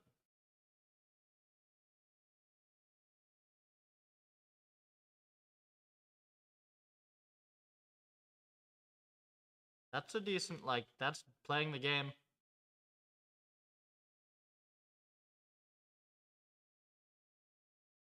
Wants the shotgun.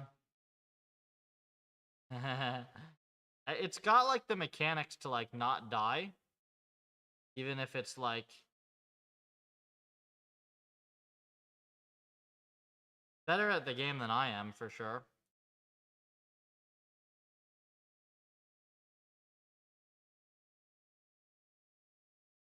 Cool.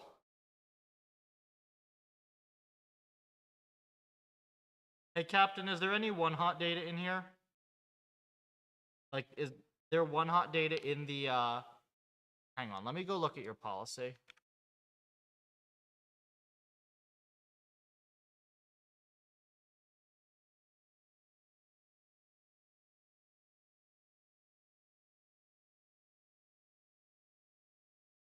But is there one hot in here? Oh yeah, there is.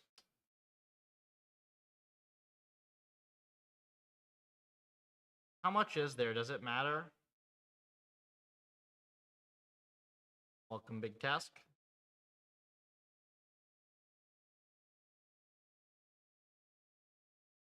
Forward train no longer exists. This is no longer a function for this.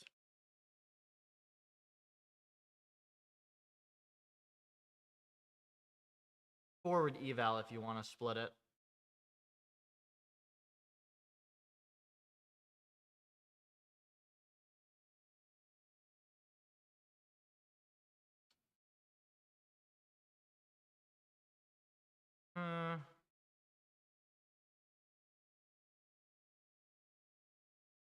How big is the obs?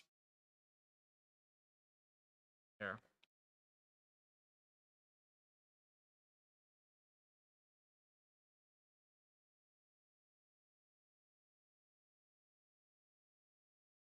Okay, so you train 300k.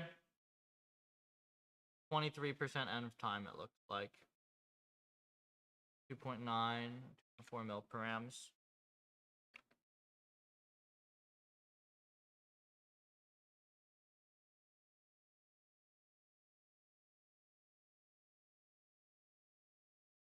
I'll just do this.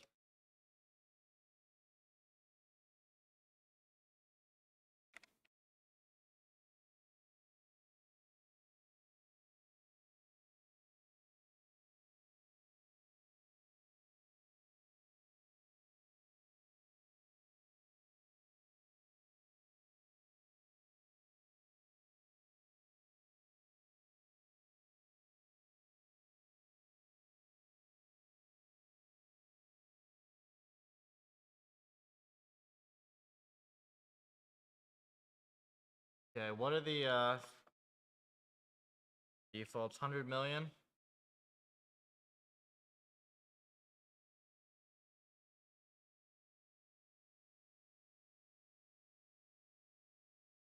I'm just curious if this does anything.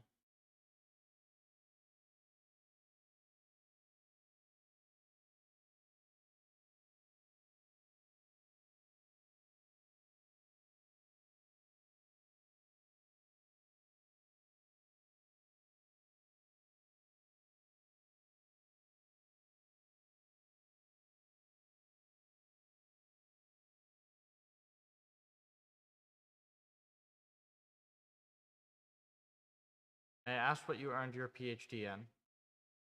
Massively multi-agent reinforcement learning. I worked on getting reinforcement learning working in scenarios with like 1,000 agents. Now I work on general purpose reinforcement learning, including that. It all works much, much faster. Hey, Captain, this linear LSTM policy is kind of training. Have you actually tried just running it for like 1.5 bill? Maybe with like one hot encoded data? Because like, you won't have to code a C policy if you can just get something decent with linear LSTM for the website.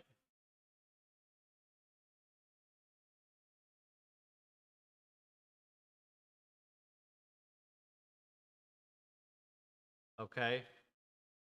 Well, I mean, if you want the simple version of it, it's train AI. You train 1,000 agents to play the same game together with AI. Here. This is a follow-up to my PhD.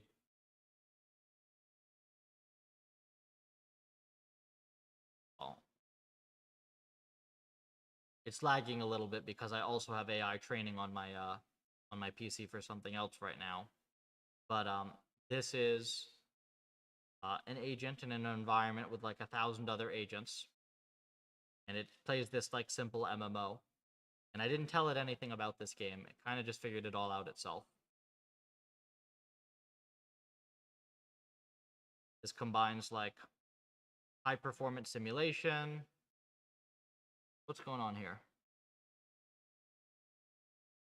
This stuff combines like high performance simulation with reinforcement learning, a whole bunch of infrastructure, other things.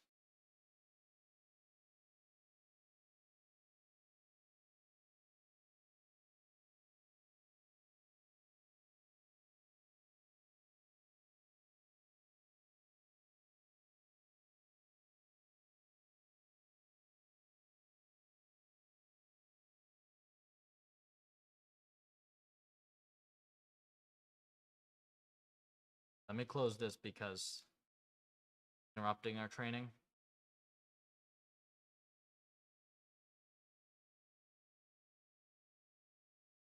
Sitting duck off, the matches are actually interesting.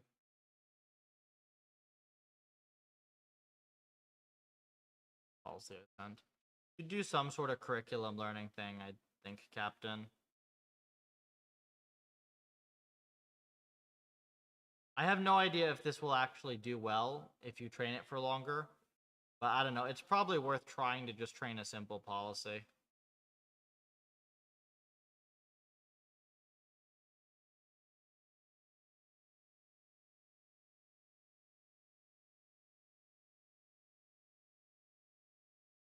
You're at all familiar with Python? Well, yes, of course.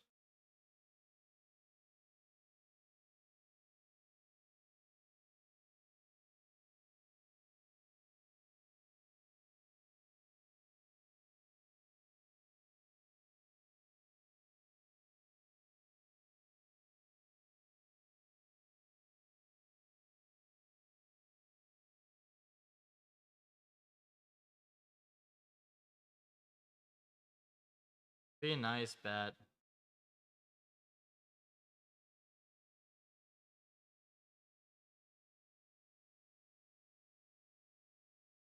You literally didn't program 2 years ago. Everybody's got to learn.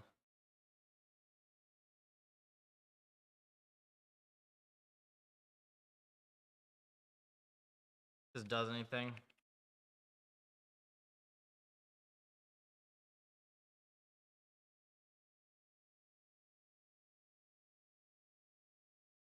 This probably is not going to be very good.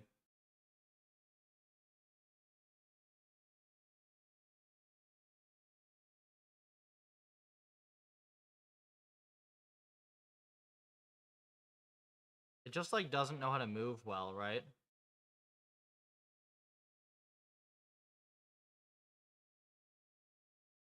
And it like end up shooting itself.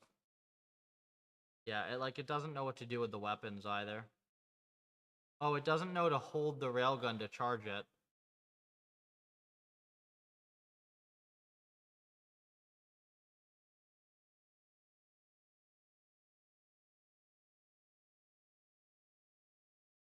Yeah, this is just like a very early policy is all.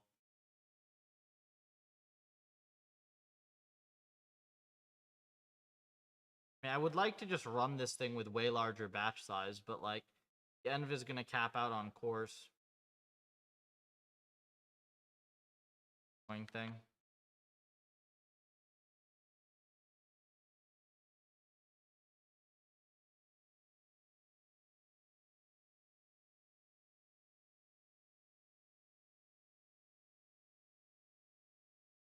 Mind blown, didn't realize latest worked like that. Forms better with deterministic, yeah. I mean, that's what I've been working on for months, Captain. Then against a scripted bot. How do I do that?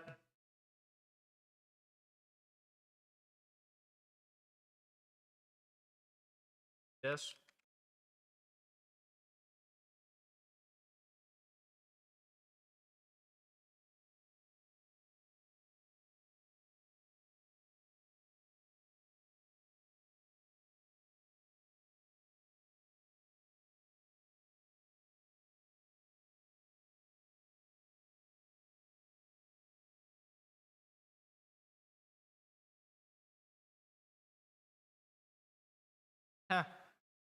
Scripted bot messed up. Wait, are we? We're red, right? Yeah.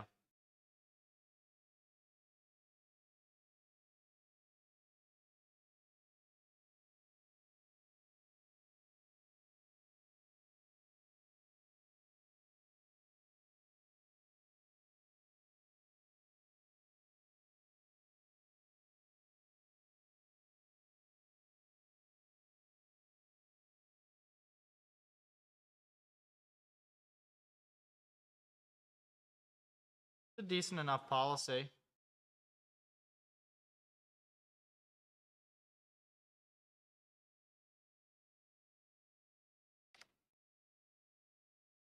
Hey, I mean, this is just more confirmation, though, that like the new update pretty much does exactly what it's supposed to. It's just better reinforcement learning, right?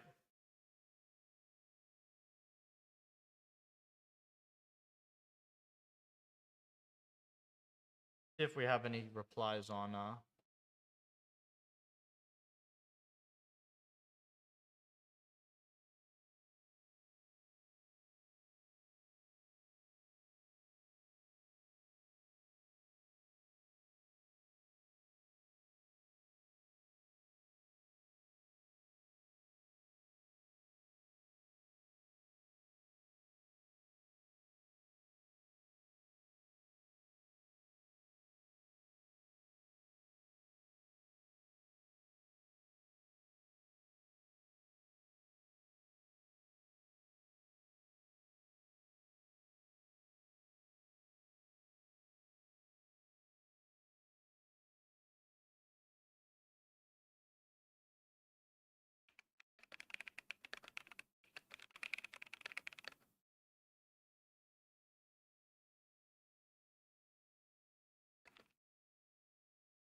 let me see if I can figure something out for the meta guys real quick, you know?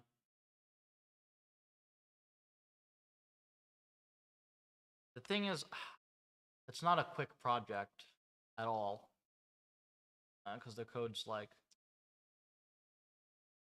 I mean, I guess what I can do at least is... I want to do this. Oh. I have this.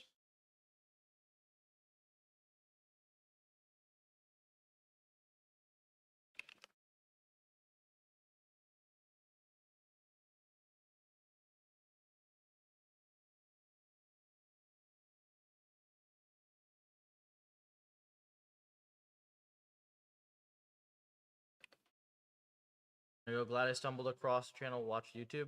Yeah, I would suggest there's my thesis, and then there's also the RL Iceberg, which is like an explainer video that I made with overall overview of a lot of things I'm thinking about in RL.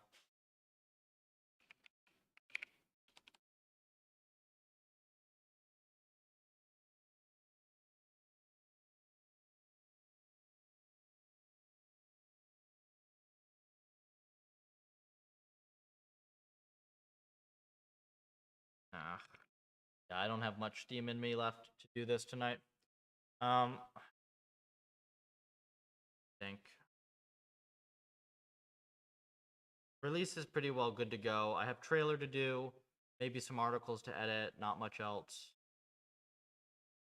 Pretty much everything else is good to go. And it's time to start working on more interesting stuff. So I think tomorrow we'll do, what's your channel? Can't find it. Neural MMO. I'll show you.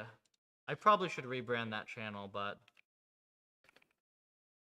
if you just look up my name, you'll see it as well. Joseph Suarez Thesis Events. Here you go. Okay, so it'll show up. It has some views on it.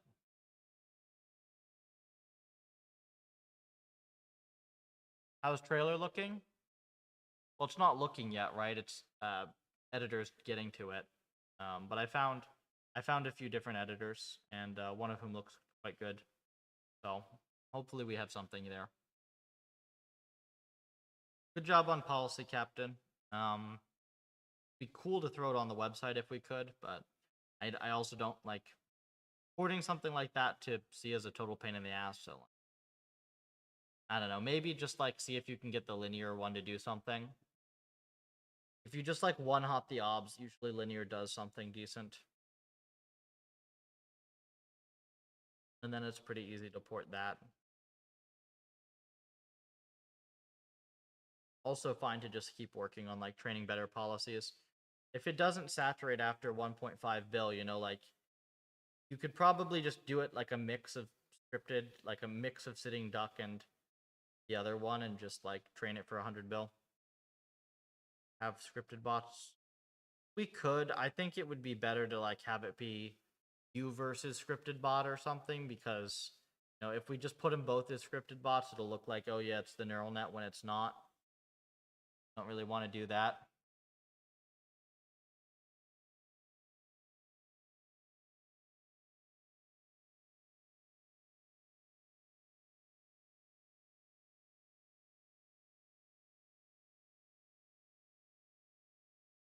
Talk tomorrow, yeah. I think today was Wednesday. Tomorrow's Thursday. I think tomorrow I'll see if I can actually have some fun on the drone environment and make something really cool out of it. And then Friday I'll probably like actually do the release and just not tell anybody. And then like all the stuff will go live on Monday.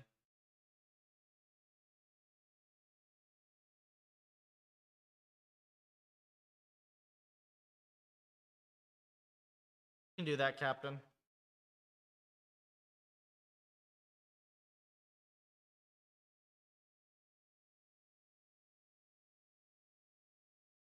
We have a fair few folks on Twitch and YouTube, but I'm pretty much gassed for the evening. So I'll be back on probably pretty early tomorrow in the morning. And yeah, we will work on the large-scale battle environment. We'll see how much crazy stuff I do on that. I think we probably can, like... I have some ideas on how to just make that thing pretty darn cool. I need to be fresh for that, though. Then Friday, we'll probably do release stuff. We'll also do meta things, because I owe the meta guys a bunch of work. And yeah, we'll go from there. So thanks for tuning in. All this stuff is free and open source. You can read more about it on puffer.ai. And if you want to get involved with reinforcement learning dev, you want to learn, or you already know some stuff and you want to contribute, either way, join the Discord. We have lots of brand new people in there that are already like building some pretty awesome stuff. So yeah, and that start the GitHub, follow on X, all the things. I'll be back when I'm refreshed